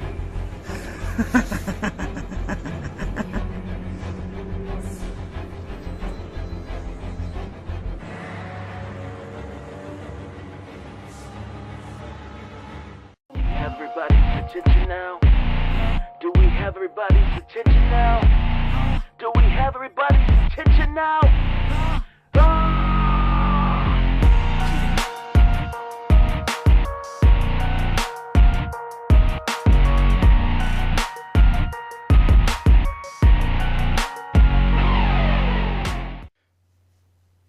It's less is more sometimes, and I like the anticipation really of not getting too much from the Demoness. She's still kind of being a little mysterious because we haven't seen her since promo series. Yeah, well, you know what, man? The truth is, there really isn't that much mystery to that. I'm not sure what she thinks she's doing. I'm not sure what she's trying to pull, and honestly, I don't know what you think you're doing, airing bullshit like that. I think everybody's gonna, you know what? Everybody's gonna find out what I think. But that was ridiculous, and I'm honestly, I'm done with this. Fuck you guys, man. Did that really just happen? It did? Jesus. What the? I mean, When I did just Emir posted what she become sent Adam me. Cole on the Pat McAfee show? He friggin' just dipped. He friggin' did the dip is what he just did. Are you gonna punch fucking Mike on your way out? Like, what the shit? He fucking dropped me. Oh my god. What the fuck? Yeah, that was it. He stormed off. Well, now seems like a good time to smoothly segue into the Wednesday Night Warzone then, I guess.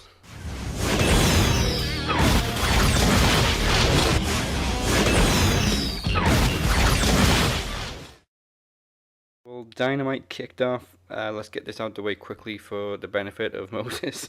Hangman and Matt Hardy defeat the Hybrid 2. Shit. It was a good segment, though, because Hangman swerved him.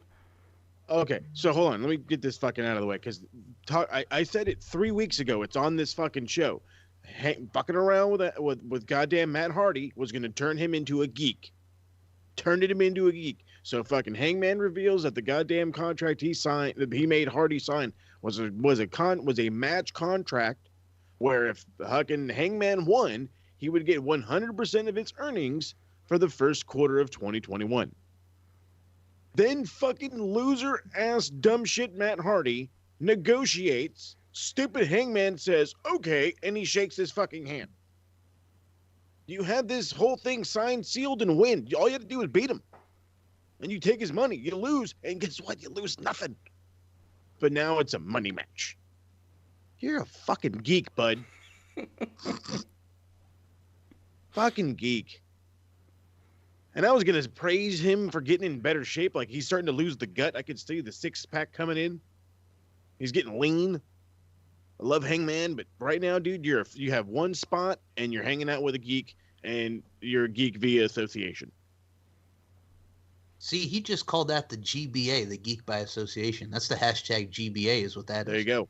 I'm going to start using that. I mean, it was kind of like the Jericho Kevin Owens moment where Matt was reading the contract, and it was kind of like, why is my name on this?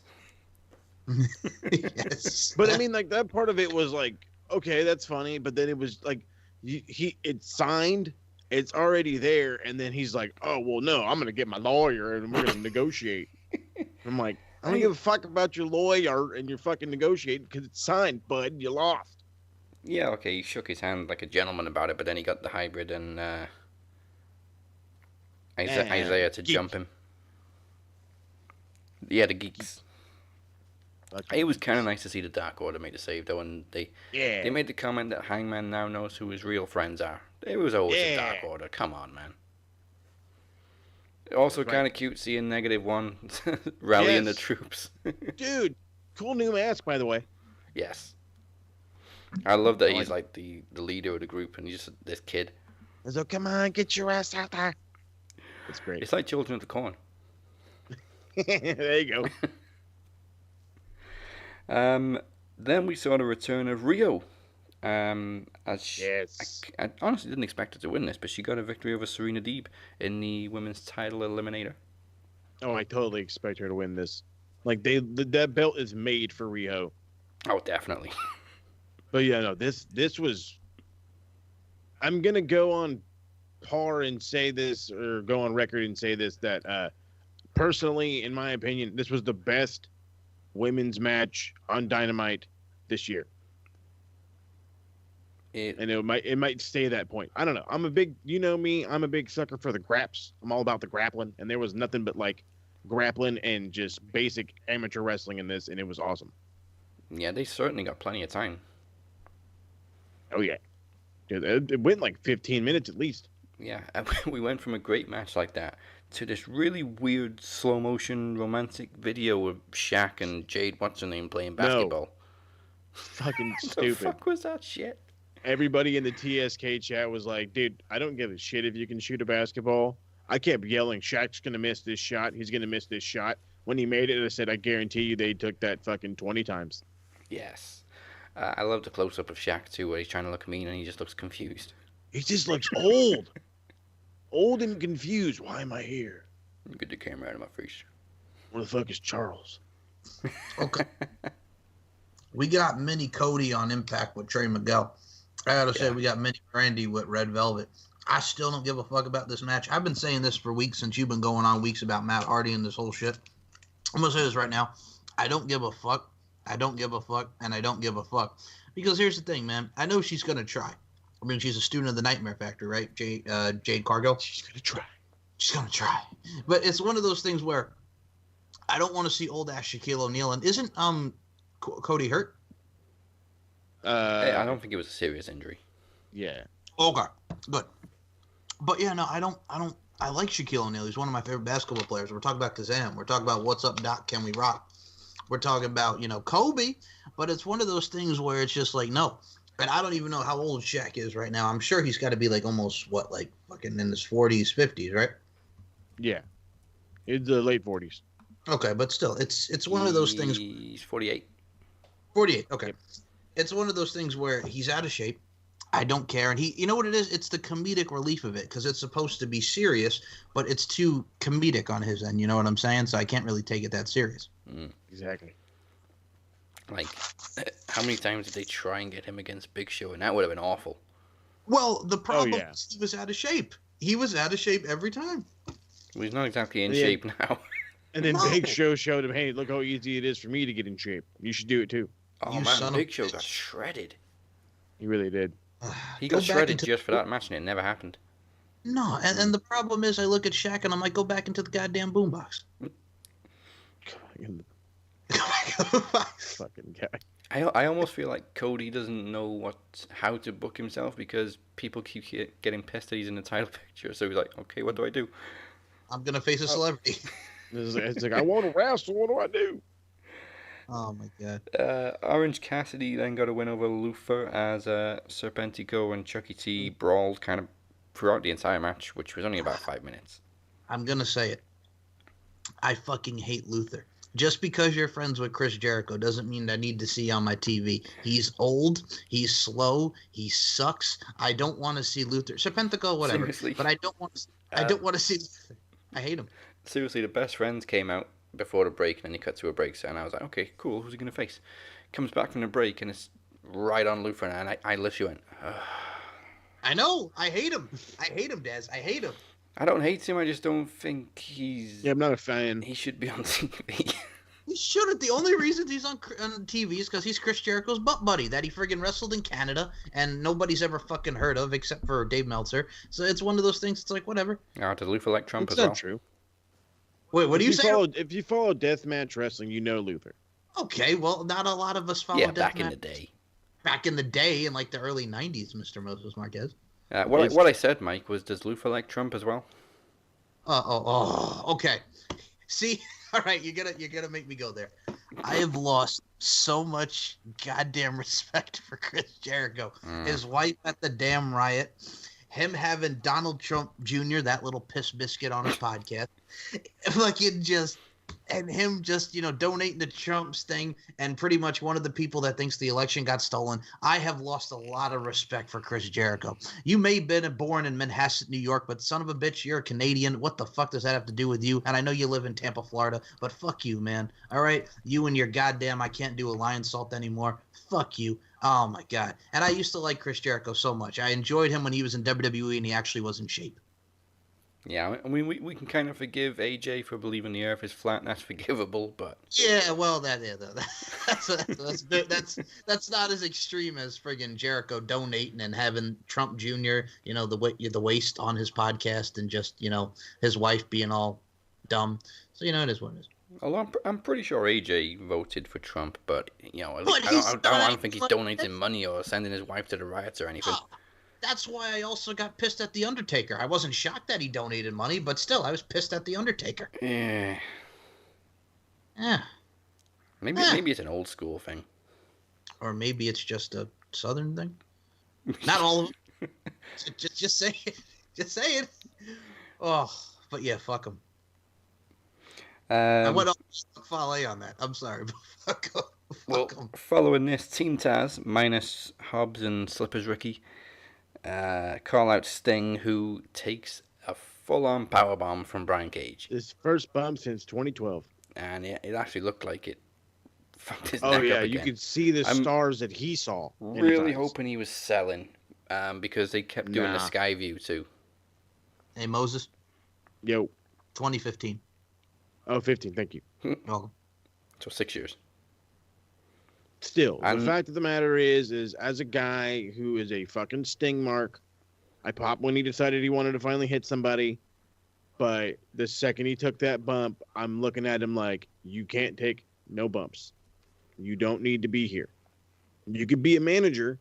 You don't need to be in any kind of matches. Swing your bat, hit a splash, whatever, but you can't be taking bumps, dude. I mean, there's been no reports that he's injured, so I'm really hoping he was selling hard. Again, bro, I saw the stars in his eyes that he was watching. It was almost like you know the meme from years ago of the close up of his face and he's like all cross-eyed. It was almost like they were trying to recreate that. Like seriously, they kept doing the overhead camera view and everything. Yeah, I mean that probably didn't help it, but still, it scares me, this 50-plus-year-old man. It was a pretty hard powerbomb, too. From Brian Cage. If you think you're going to get him any softer from anybody else, you're not. Damn. Well, we got. Think Joey Janela don't powerbomb hard? His fucking gut will get you. I assure you this. We've got 2, maybe 3 weeks until the match. Yeah. So we'll see what kind of shapes things in. Yeah, I think it's March 7th. So yeah, probably 3 weeks. 7th or 3rd with the 3rd? Mike? Mr. Stats and Facts? Hey, that's rap. Well, I'll look it up right now. AEW Revolution is on March 7th, yes. Sorry, I stepped out for a second. I heard the stats. You're straight. You're good. I was coming back. You know what it is too, and as I said, I hate to say it with the AEW Revolution card and the Cage giving him the power bomb. I don't care about that match. There's a lot of stuff on that show that I really don't give a rat's ass about. Like I don't care about the tag match with Cody and the Shaq thing. I really don't care about this just because I don't want to see Sting wrestle. You know what I'm saying? And yeah, the Young Bucks against MJF and Jericho, is leading to Guevara coming in. But yeah, I'm kind of like meh with Revolution. Are you guys like hyped for this? Or are you just kind of like meh? I mean, it'll be okay. Yeah. Well, also, what is it? Oh God, and that's the other problem. I don't want to see Adam Page and Matt Hardy like you were talking about. It's a big money match. Oh wait a minute, Cody isn't even doing the tag. He's in that Face of the Revolution ladder match. Yep. Oh, you. Yeah, no, we get to watch him and Shaq or whatever on fucking Dynamite. Yeah. Oh, okay. I'm sorry, I got confused. Thank you. But yeah, no, and Kenny Omega and Mox. Okay, I mean, it's okay. All right, keep going. Yeah, we'll get to Omega and Mox in a minute. Mm-hmm. Well, first of all, Kenny Omega was in a preschool telling a story about the Young Bucks to a group of very unsocially distanced kids. Some of them were wearing masks, some of them weren't. What the fuck was the point? I have no clue. I mean, I say he told a story. He sort of told the beginning of a story, and like showed the kids a picture of the Young Bucks, and one of the kids was like, "Are they in love?" Well, they're brothers, so I'm sure they love each other. And then all the kids beat up Nakazawa. Yep, fuck Nakazawa. It was kind of weird though, and they were like, "Oh, we can't play. We gotta go." And Nakazawa was like, "I'll play with you kids." Whoa. Okay. Okay. I'm just gonna say it right now. I don't hate him intensely, but why is Michael Nakazawa on our TV? Because I'll be honest with you, there's no need for Michael. He's Kenny Omega's best friend. I know, but there's no need for Nakazawa. Knocking on heaven's door. I don't give a rat's ass about him. Hey, you want to know what he's around for? Why? It's because goddamn Matt Sydal needed somebody to blame.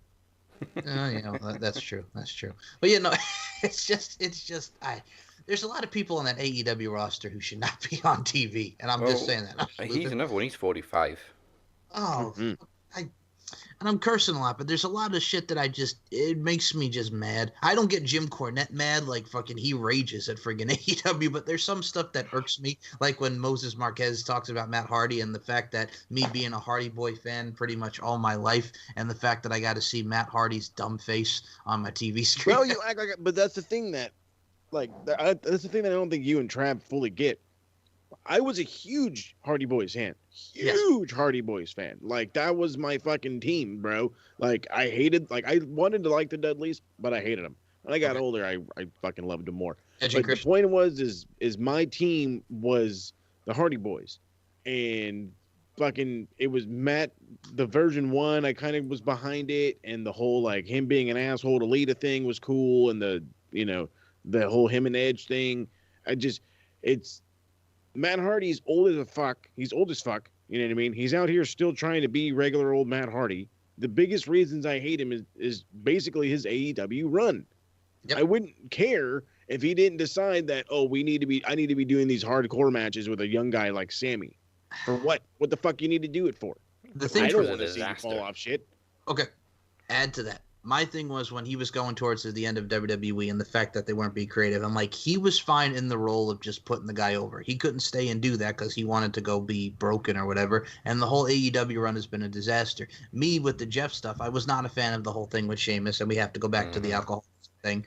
But it's one of the things where we've gone past that, and Jeff is in the mix. Jeff is still doing the damn thing, and then I see Matt over here, and I'm just like, fuck him. Because I think Travis and I are on the same page of we just like, you know what, you could say what you will about Matt, because absolutely, but don't say anything about Jeff, because that's been the thing for years now. Everybody likes Jeff more than Matt. Yeah. And Jeff's just kind of going through the motions. He's not having bad matches. He's not being overly pushed. No, he's just kind of there. I'm here. Hey man, give me some more of the friggin' Matt and Jeff, the Riddle and Hard Bros. Give me the bros. I'm all about that. But yeah, no. And the only thing I'll say about Jeff is on TV, can I have him face anybody else but Elias? Oh please. Yeah, anything but Elias. Yeah. Oh, but yeah, that's the only complaint I have with Jeff. Like, I've been loving Jeff stuff ever since Matt went to AEW. I think it's been the drizzling shits and the whole thing. I just no. And I don't want to see him in Page. And that's my thing, because we were talking about that earlier, and I hate to harp on it, but I'll just mention one more thing. Like, you have a guy like Hangman Adam Page who's doing his thing with Kenny Omega, and he's such a great talent and have a great singles run, and he's stuck facing this. That's why I'm not a fan of it either. Yeah.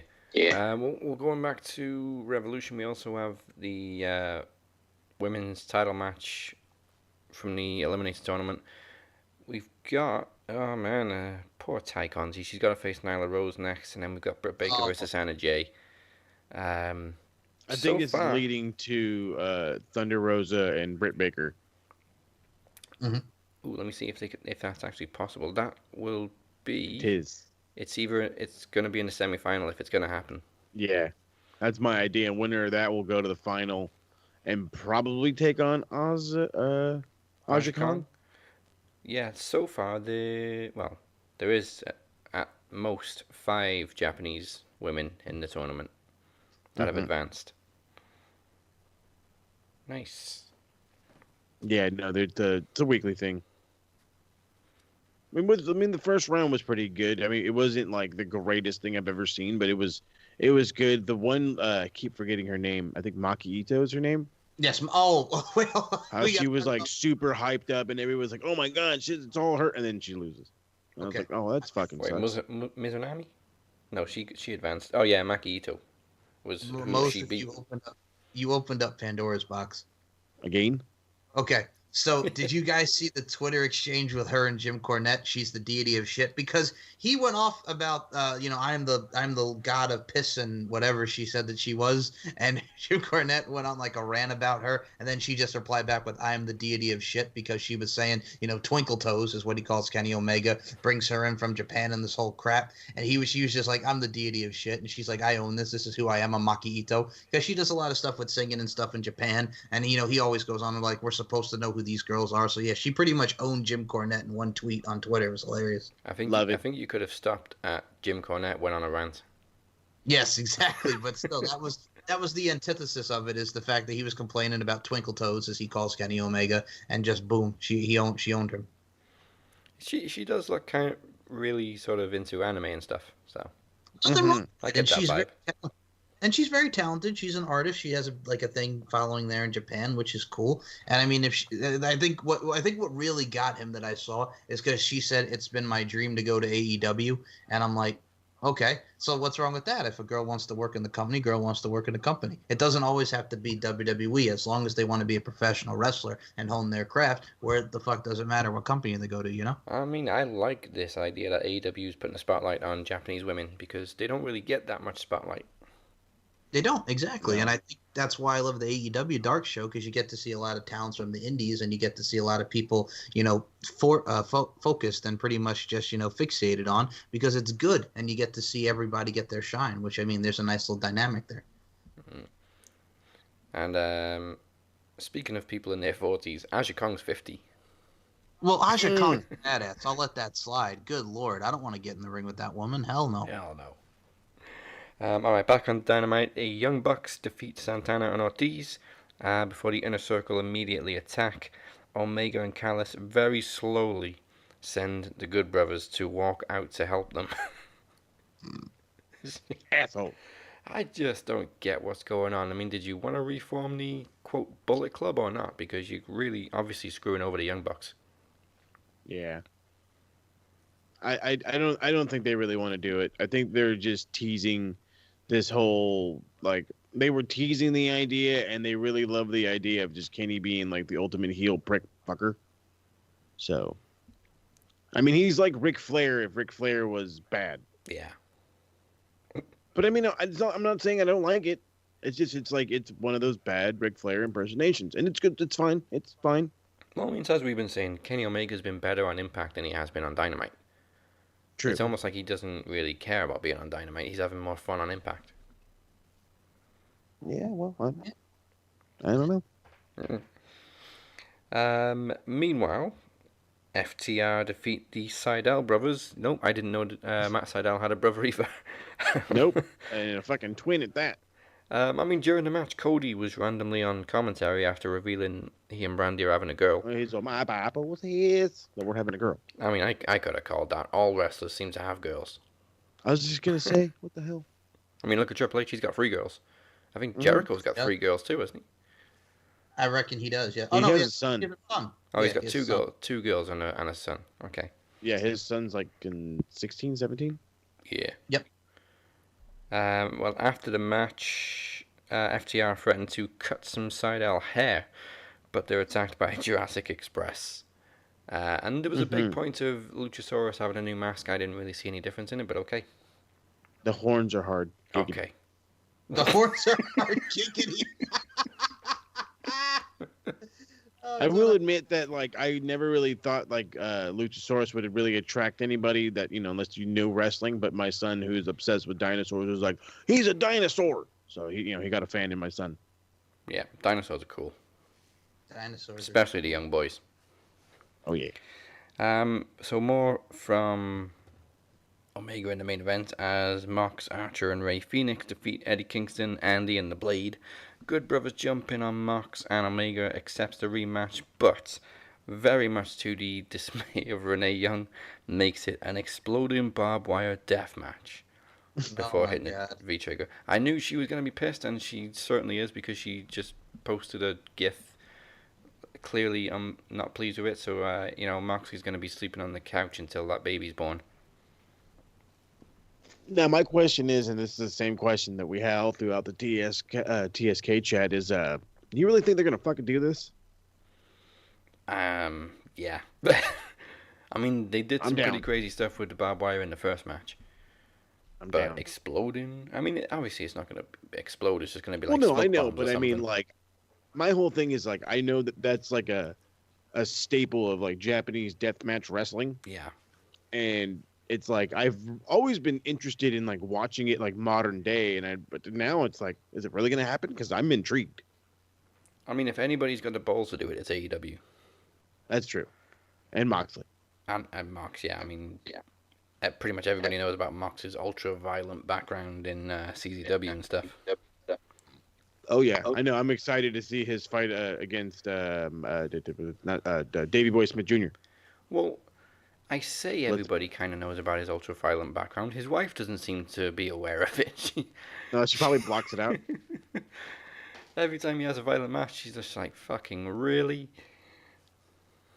She's like, no, you work WWE now. There's no violence here. Not anymore. I bet he really has to do some making up for it. Maybe. Well, I mean, hell, look at the results. Okay. So that was Dynamite. On to NXT with a fallout from TakeOver St. Valentine's Day Massacre. There you go. With the obvious breakup of Undisputed Era. What the fuck? No. But it needed to happen. Yeah. It was a pretty shocking moment, though. I mean, they were all stood in a line. Oh, yeah. Balor takes a super kick, and you think, okay, fair enough. But then I knew obviously from Adam Cole's stance that he's going to kick Kyle. Oh, shit, he's going to kick Kyle. Oh, and he kicks Kyle. So now the question is it going to be Finn or Kyle against Adam at WrestleMania for the NXT title? Oh, shit. Because my immediate thought was going to be Karrion Kross. But I think they're going to bypass him and they're going to go with just a good match rather than, the big guy. I would say Kyle O'Reilly, because I know you're a big fan of their ROH stuff, as am I, and the Wrestle Kingdom match that they had. It's one for me where I want to see Adam Cole and Kyle O'Reilly get that shine for the NXT title, and I want to see Adam beat Finn. For me, I mean, I've been enjoying what Karrion Kross is doing, just to harp on that for a second, man. Santos. See, the thing with Karrion Kross with me is I've been enjoying what he's been doing. I mean, you got Santos Escobar, the former King Cuerno. He's the White Rabbit. That's Lucha Underground for me right there. So, I mean, what Karrion Kross is doing right now, just keep Karrion Kross doing what he's doing. Adam Cole O'Reilly is where it's at. I'd love to see Cole and Strong against Skinny Finney and Kyle O'Reilly. Skinny Finney taking the spot of Bobby Fish because Bobby Fish is out, because of course he is. So I would love to see I would love to see the dynamic of Red Dragon, that being Bobby Fish and Kyle O'Reilly against Strong and Cole, man. That's the icing on the cake. Probably, I would guess Triple Threat at Mania. Good. Or if Finn has another opponent, I would put money on O'Reilly versus Cole at TakeOver. See, I like O'Reilly and Cole at TakeOver. That's my entire idea, and that I think they want to do Finn, but it's like, this is probably the one to do. Kyle's pretty much getting over at this point, like in a big way, you could tell. And I think him and Adam are going to put on gold, like shiny, blingy gold that everybody must see. That's the match they need to go with. Yeah. Well, O'Reilly demanded answers from Adam Cole to kick off NXT, as did Finn Balor, while poor Roderick Strong stuck in the middle trying to play peacemaker.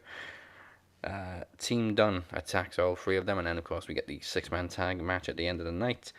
But speaking of tag matches, Ember Moon and Shotzi got a win over Candice and Indy Hartwell. It's kind of confusing. Mid-match, we saw the creepy white van pull up outside, which attracted Gargano to go save Theory.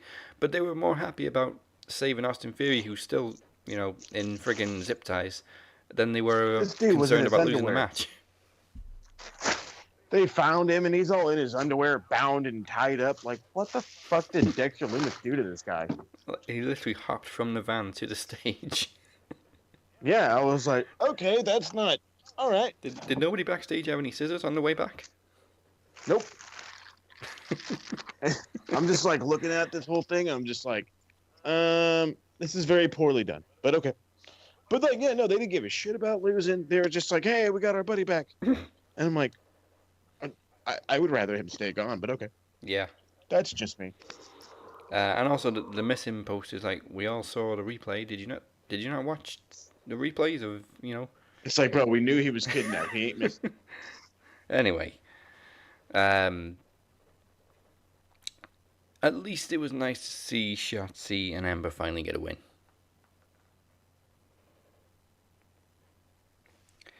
And completely agreed. They need some shine. Ember is like, I want to like her. I want to get behind her again, but I'm like, eh. You kind of got a bit bland. That's one way of putting it. She's just like something's just not in it for me. You know what I mean? Yeah. I'm just like, hey, I'm glad you're back, but that's it. I'm just kind of glad you're back. I don't think I like this whole post-apocalyptic look. I think I definitely preferred it before her injury. No, that's what I was gonna ask. Like, what the fuck is going on? I thought Mad Max came out in 2015. Everybody's got the Mad Max look again. I'm like, dude, that movie's old. I mean, I know we just had 2020 and it was like a wasteland, but still. Yeah, it wasn't that fucking bad. On the bright side, you got to see Pat McAfee after this match via satellite. Fuck, I don't give a shit. To boast. First off, let me just let me pull the curtain back, and I hate to do it to Pat, and I love you, Pat. Don't kill me for this. That's not his jet. Okay, belongs to the owner of the Indianapolis Colts, Jim Irsay. Very good friend of Pat McAfee. Very big fan of Pat McAfee, I might add. And I agree with him. All you internet wrestling community losers are scumbags. That's right. I'm just kidding. Pat McAfee's greatest secrets exposed. There you go. Except I'm not Salem the Cat. Now, as for Gargano, he's got unfinished business apparently with Bronson Reed. Pretty much everybody was just telling Kushida, okay, you did great, but we all want to fight Gargano. Yeah, that kind of killed me. They're like, oh, good fight, bro, but now it's my turn. And I'm like, so when? What the fuck? So fuck Kushida, I guess? Yeah, and his injury isn't even that bad, and he was just kind of stood there listening to everybody like, yeah, okay, whatever. Yeah, whatever you say, pal. Absolutely. Yeah. He's probably like, what the hell did this guy just say to me? I didn't understand his English. Especially when Bronson Reed comes in with the friggin', was he New Zealand accent? Oh, God. Yeah, his accent's pretty bad, man. It's thick. Thick old accent. As for Leon Ruff, I mean... Oh, my God. Another fluke victory, this time over Isaiah Swerve Scott. I mean, Scott initially laughed it off, and then lives up to his nickname and just beats down Ruff with a swerve. No. This was stupid. This was absolutely stupid. We just legitimately talked about how Kushida went from what is Kushida now? You know what I mean? That's what I've been asking multiple people for the better part of, a couple 3-4 days. Is what the fuck are we gonna do with Kushida now? What is the point with Kushida now? He got so high up. He was, on top of the world. He should have been North American champion. Now he's just there. But you make this geek Leon Ruff North American champion because it's funny. And now he's a geek that doesn't get an entrance. He gets fucking jobbed out, or he wins, which blows my mind. I just don't get. I don't know who's booking right now. But they need to stop. This Road has got Dogg. Road Dogg written all over it.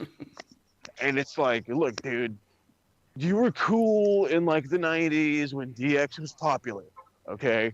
You don't know shit about wrestling. Like, you don't know fuck all about wrestling, bud.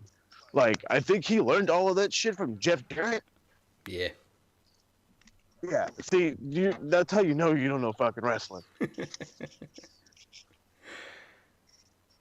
Jeez. We're getting slightly more elements to this whole Xia Li Boa thing as they kind of leave a mark on Casey Catanzaro's hand. Kind of like the black spot.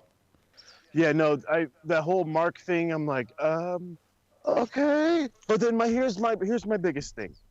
Where in the fuck were Candice or Kaden and Casey when they were fucking kidnapped? When they were sending in videos of them being beaten? Yeah, Did you give a shit then? Did you call the cops then? Did you go looking for her? No, you fucking didn't. Call yourselves friends. Thanks. Oh, they were friends to each other. Yeah. Oh, this isn't her. How do you know this isn't her? You're not her friend. The real friends would have looked for her. It's like Batista and Rey Mysterio. You're supposed to be my friend. Exactly. Also, poor Casey has kind of been bullied off Twitter. Yeah. She's too sweet and innocent for fucking Twitter, so it's fine. By the way, just on a side note, She's just so little. I got my YouTube open, right? You know what match Impact Wrestling just put up, and it's a full match? I'm guessing it's Jeff Jarrett one. November 24th, 2016, EC3 versus Eli Drake. I wonder why they did that. Oh, you mean LA Knight? Yes, LA Knight. LA Knight. The fucking worst fucking professional wrestling name I've ever heard in my entire life. Yeah. And I used to watch shit from the 80s. Hate it. Wait, hold on. Okay. Jimmy, what was it? The Milkman Milton. Milkman Milton. That was a worse name. That was AEW. AEWA. What about fucking, let's see, T.O. Hopper. Okay. The plumber. All right. There's that. There was, there's friggin', what was it? Radford, the one, Louis Spicoli, when he was that friggin' music gimmick, if you remember that. Yes, Louis Spicoli. God dang it. What's another one? There's another one that I'm trying to think of. A.T. Rustler? No, that's a good one. That's classic. That's top notch right there, bud. Oh, there was a lot of bad man. There was Jake the Milkman Millman. We said that one. Oh, what's his face? Special Delivery Rory Fox. That was one. Oh, what about Above Average? Above Average Mike Sanders. Okay. What about Terrorizing? Yeah. Lash LaRue. Oh wait, Thunder Lips. Thunder Lips is here in the flesh. First off, my ass loved that fucking movie because I was like, oh yeah, it's Hulk Hogan, man. Fucking Hulk Hogan. And now again, as an adult, I'm just like, I'm so glad Rocky beat your ass. Why'd you go so crazy on me, man? That's the name of the game. Yes, that's the name of the game. And he's like, what game? Because I'm a fucking boxer, bud. Going back to Casey though, people have been bullying her off of Twitter because she wasn't wearing a mask in a restaurant. Now, oh yes, it's my understanding that once you're seated, you can take the mask off because how the fuck else are you supposed to eat in a freaking restaurant? That's correct. Through the mask, through a straw that they don't provide you. Yeah, just order soup. Oh yeah, there you go. I'm here for the soup, ma'am. This is a steakhouse. It's ridiculous. I'm like, what do you want her to do? I mean, she's at a restaurant eating. You're worrying about the goddamn mask. When you sit at the table, you fucking take the mask off, all right? Now, a lot of people don't want to eat. I'll be honest with you. I haven't been in a restaurant indoors in a while because I don't feel like sitting in there. I just feel like getting takeout and going. Yeah. I'm with you. I mean, I've go been inside right once, and that's only because it was my birthday. Yeah, okay. But still, like, I haven't been going out. I've been taking precautions. I've just been getting takeout, and it's great. You know what I'm saying? Like, I don't want to sit in there. Good. Me exactly, because I still haven't been back to work yet, so I'm just sitting at home eating takeout. Yep. So, and it's one of those. I let my takeout.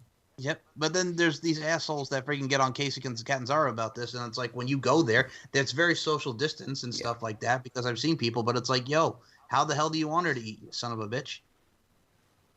People They be don't dicks. want her to eat. Yes. How dare you eat a meal? I mean, she is very small. Maybe she doesn't eat that much. Oh, hold on, man. Hold on. Don't go there. Because here's the thing: she is a very small girl, but god dang, man, she's a little cutie beauty. That's what Casey Catanzaro. Oh yeah, I wasn't being negative. That's Ricochet's girlfriend you're talking about, pal. Finger popping, man. Finger popping, yes. Okay, one of the best segments from NXT was Beth Phoenix congratulating MSK and Dakota Kai and Raquel. No. MSK was the best part of that segment. Beth Phoenix was a geek. I kept yelling, Edge, come get your fucking wife. I did kind of like that she was me. just standing in the corner eating their popcorn. Yeah, that whole part was the fucking best. And then when it ended and what was it? Raquel was like, "Hey Nia, I'm gonna put this boot so far up your hole," and fucking was it Wesley hit the ground and he's like, "I'm dead." Am I alive? Nope, I'm dead. I was gonna say, Raquel made a comment about shoving a trophy up Nia's hole. Ooh, that's big enough. So, out of context, you wouldn't think it was the back hole. No. Mir's gonna get so mad. I heard what you motherfuckers said about Nia this week. Do you know what? When he mentioned Nia earlier in the show, I was kind of hoping he was going to be around for this part when we mentioned Nia's hole, but when we talk about her hole, yeah. The hole. I know he enjoys it when we talk about her hole. That hole. That's a whole lot of woman, is what that is. Obviously, Facebook doesn't, because still that was the cracks my title of wife last up, week's though. episode. Yes. What cracks your wife? What's cracks your wife? The hole. The whole thing about my hole. My hole. And then I've seen somebody like redo. I think it was like the whole like hi ho, we're off to work. We go with my hole. That's great. You know what? If WWE was more mainstream than it actually is, I could see that being a TikTok challenge, recreating the my hole moment. Yes. Actually, I think that'd be fucking hilarious. Yeah, just fall on your ass as hard as you can and then shout my hole. Okay. No, you would have. I mean, I'm sure that they would just use her audio. Oh, yeah, of course. But I think the people's reactions, like their facial expressions, would be just fucking awesome. I think I just gave Travis a hell of an idea. Trav, if you're listening, I need to see my whole challenge. Hashtag Nia's hole. My whole challenge. Oh. Oh. Yeah, then TikTok's definitely getting shut down. Yeah. Oh yeah. Quick debut of Jody. That's all right. Of Jody Stark as she defeated Valentina Flores. Who the fuck is this broad? This is where we go to Mike. Okay, so Jody Stark, I believe that's the one who was Lacey Ryan, who was the wife of Tom Howard. She was on Impact. She wrestled Jordan Grace. Okay. I'm just gonna confirm. What was the chick's name, just so I have it in my Her memory? opponent, Valentina Flores. No, the girl in question. Jody Stark. Jody Stark. I want to make sure I got that one right because there was a lot of signings that happened, and I know it's not Priscilla Kelly. Sounds like a detective series. Jody Stark. I was just gonna say. Yes, I was right. Lacey Ryan. Okay. Zoe Stark, Lacey Ryan. So she wrestled in Future Stars of Wrestling in Las Vegas. Very known in that territory. And as I said, married to Tom Howard, UPW trainer, Ultimate Pro Wrestling in California. Very talented girl. But yeah. Isn't that NorCal? Yes. All right. Sorry, anything above like fucking Bakersfield to most Southern California people is NorCal. Okay, yes. So I believe she's either married or engaged to Tom Howard. He's done a lot of WWF extra work. She's done Impact work. She wrestled Jordan Grace, Daz, on one of those Impacts when they were in Vegas. I don't know if you remember that. What year was it? Probably like last year or the year before. Yeah, I probably have no idea. Block Daddy, remember? Yeah. So yeah, she's very talented. You know what I'm saying? She's one that's to look out for. She was the one with Elena Black and I know Elena Black.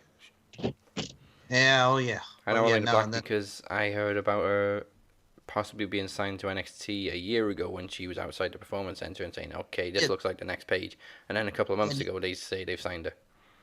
Yeah, then you pointed that out to me that we were talking about this, and I totally forgot. Yeah, because I got confused because obviously she posted on Twitter a year ago that she was, living her dream about to be on NXT and outside of a performance center, and then a couple of months ago it says she's been signed. And I'm like, wait a minute, wasn't she signed a year ago? Yeah, man. Now you looking at her like you looking at Selena De La Renta. Hey, Mike, who dis? Like it's a friggin' like we're getting new numbers into our phone, man, because we got a new phone. Hey, Mike, who dis? I see you getting all hottie for Selena De La Renta. Yeah, it was a momentary thing. She's kind of cute. Yeah, she is. I mean, she's got a nice little. Get it. Yes, she can. Yeah, I mean, she can get it. She's going through a fun feud with Alicia Toot, which is funny. I certainly wouldn't say she's got a face like a moose. No. Would not go that far.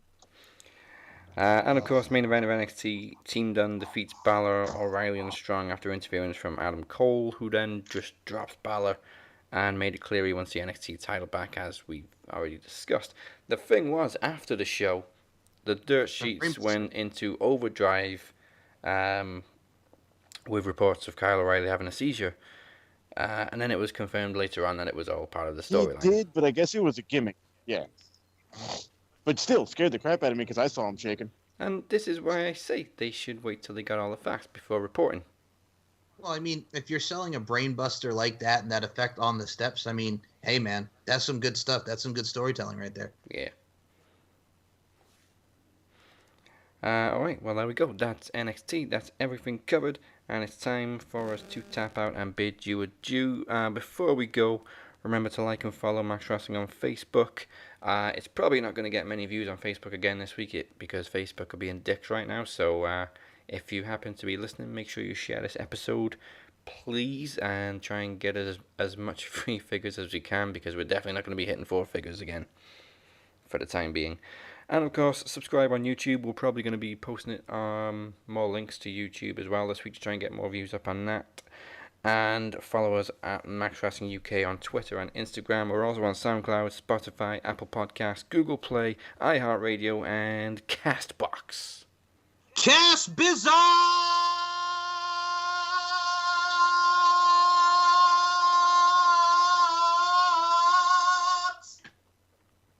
I like the vibrato on that one. And Anchor.fm. Thanks, man. I was just going to say, I was like, he's hitting all the levels today.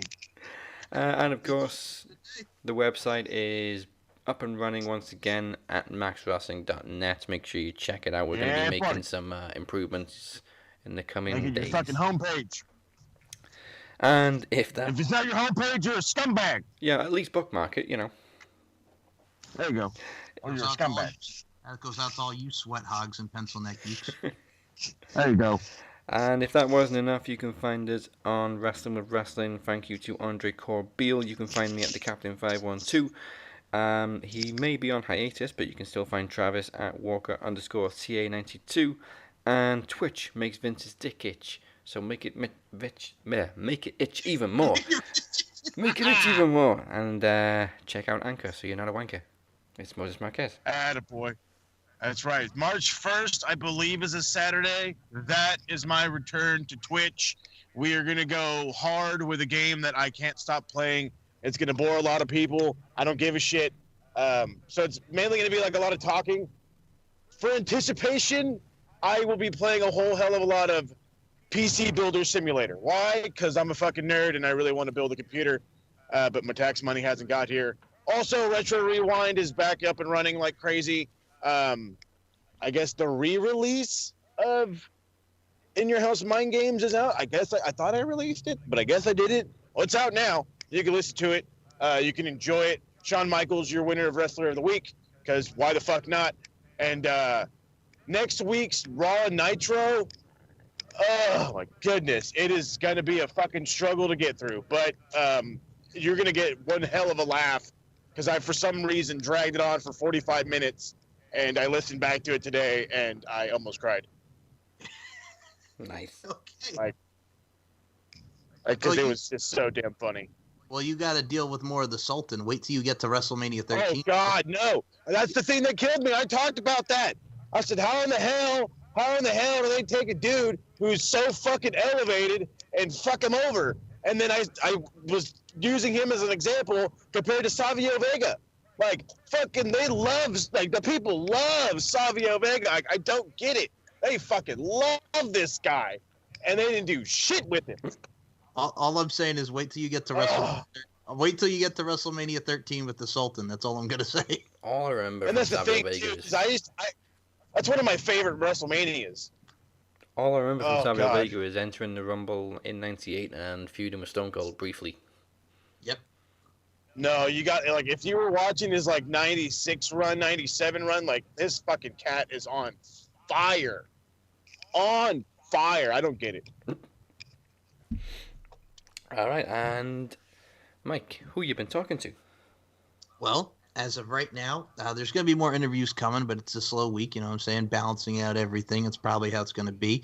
But I can say that there is a new LFC podcast out with LFC fan and artist Tommy Bell. He's been drawing a lot of the girls from LFC, from Jolene the Valkyrie Hex, Bella Inc., Agatha Cannibal Carter. He's doing on a lot of great work, and I want everybody to check him out on TommyBellArt.com. Check out LingerieFC.com. You can check out Beauty, Strength, and Dominance, 3 key elements that make women the work of art that they are, on wherever you get your audio platforms.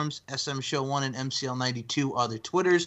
Pop_culture_pod for some pop culture. LFC_pod for some LFC. Wherever you get your social medias and your audio platforms, wrestling@wrestling.com. It doesn't matter. Just type in yours truly. Type in the Max Wrestling Podcast, and you could hear a lot of great content and some audio goodness. And shout out to our boy Cypher, because he's just started up a podcast. It's posted in the Max Wrestling group. It's on Anchor. I'm going to be a guest on his show very, very soon. So shout out to the boy Coriel Cypher. What?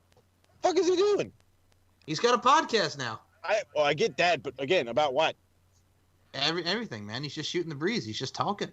Oh, he's out here just cutting it up like Cypher do? All right. Yeah, man. See, I expected it to be about cooking. Yeah, I thought I was a big chef guy, but good God. Dude can cook. Cypher can cook. Yes, I know. My stomach knows every time he posts freaking pictures in the group. It makes me hungry. All I know is I'm down to have a cook-off. Oh, that'd be cool. Oh, boy. Hey, Cypher, Corey and I can have a dance-off. You and him can have a cook-off. There you go. Oh, God. No dancing. No. Bad Mike. No. All right, well, join us next week for reactions to Elimination Chamber. There's currently no exhibitions scheduled until myself and Daniel Crimmins on March 25th at our 6th anniversary show. So I encourage people in the promo order to degrease those microphone chops and call somebody out. And that's the bottom line. Goodbye. Mwah, and good night. Break the walls down. Ugh. Yeah, just not the capital. You won't hide from me forever there, mystery person.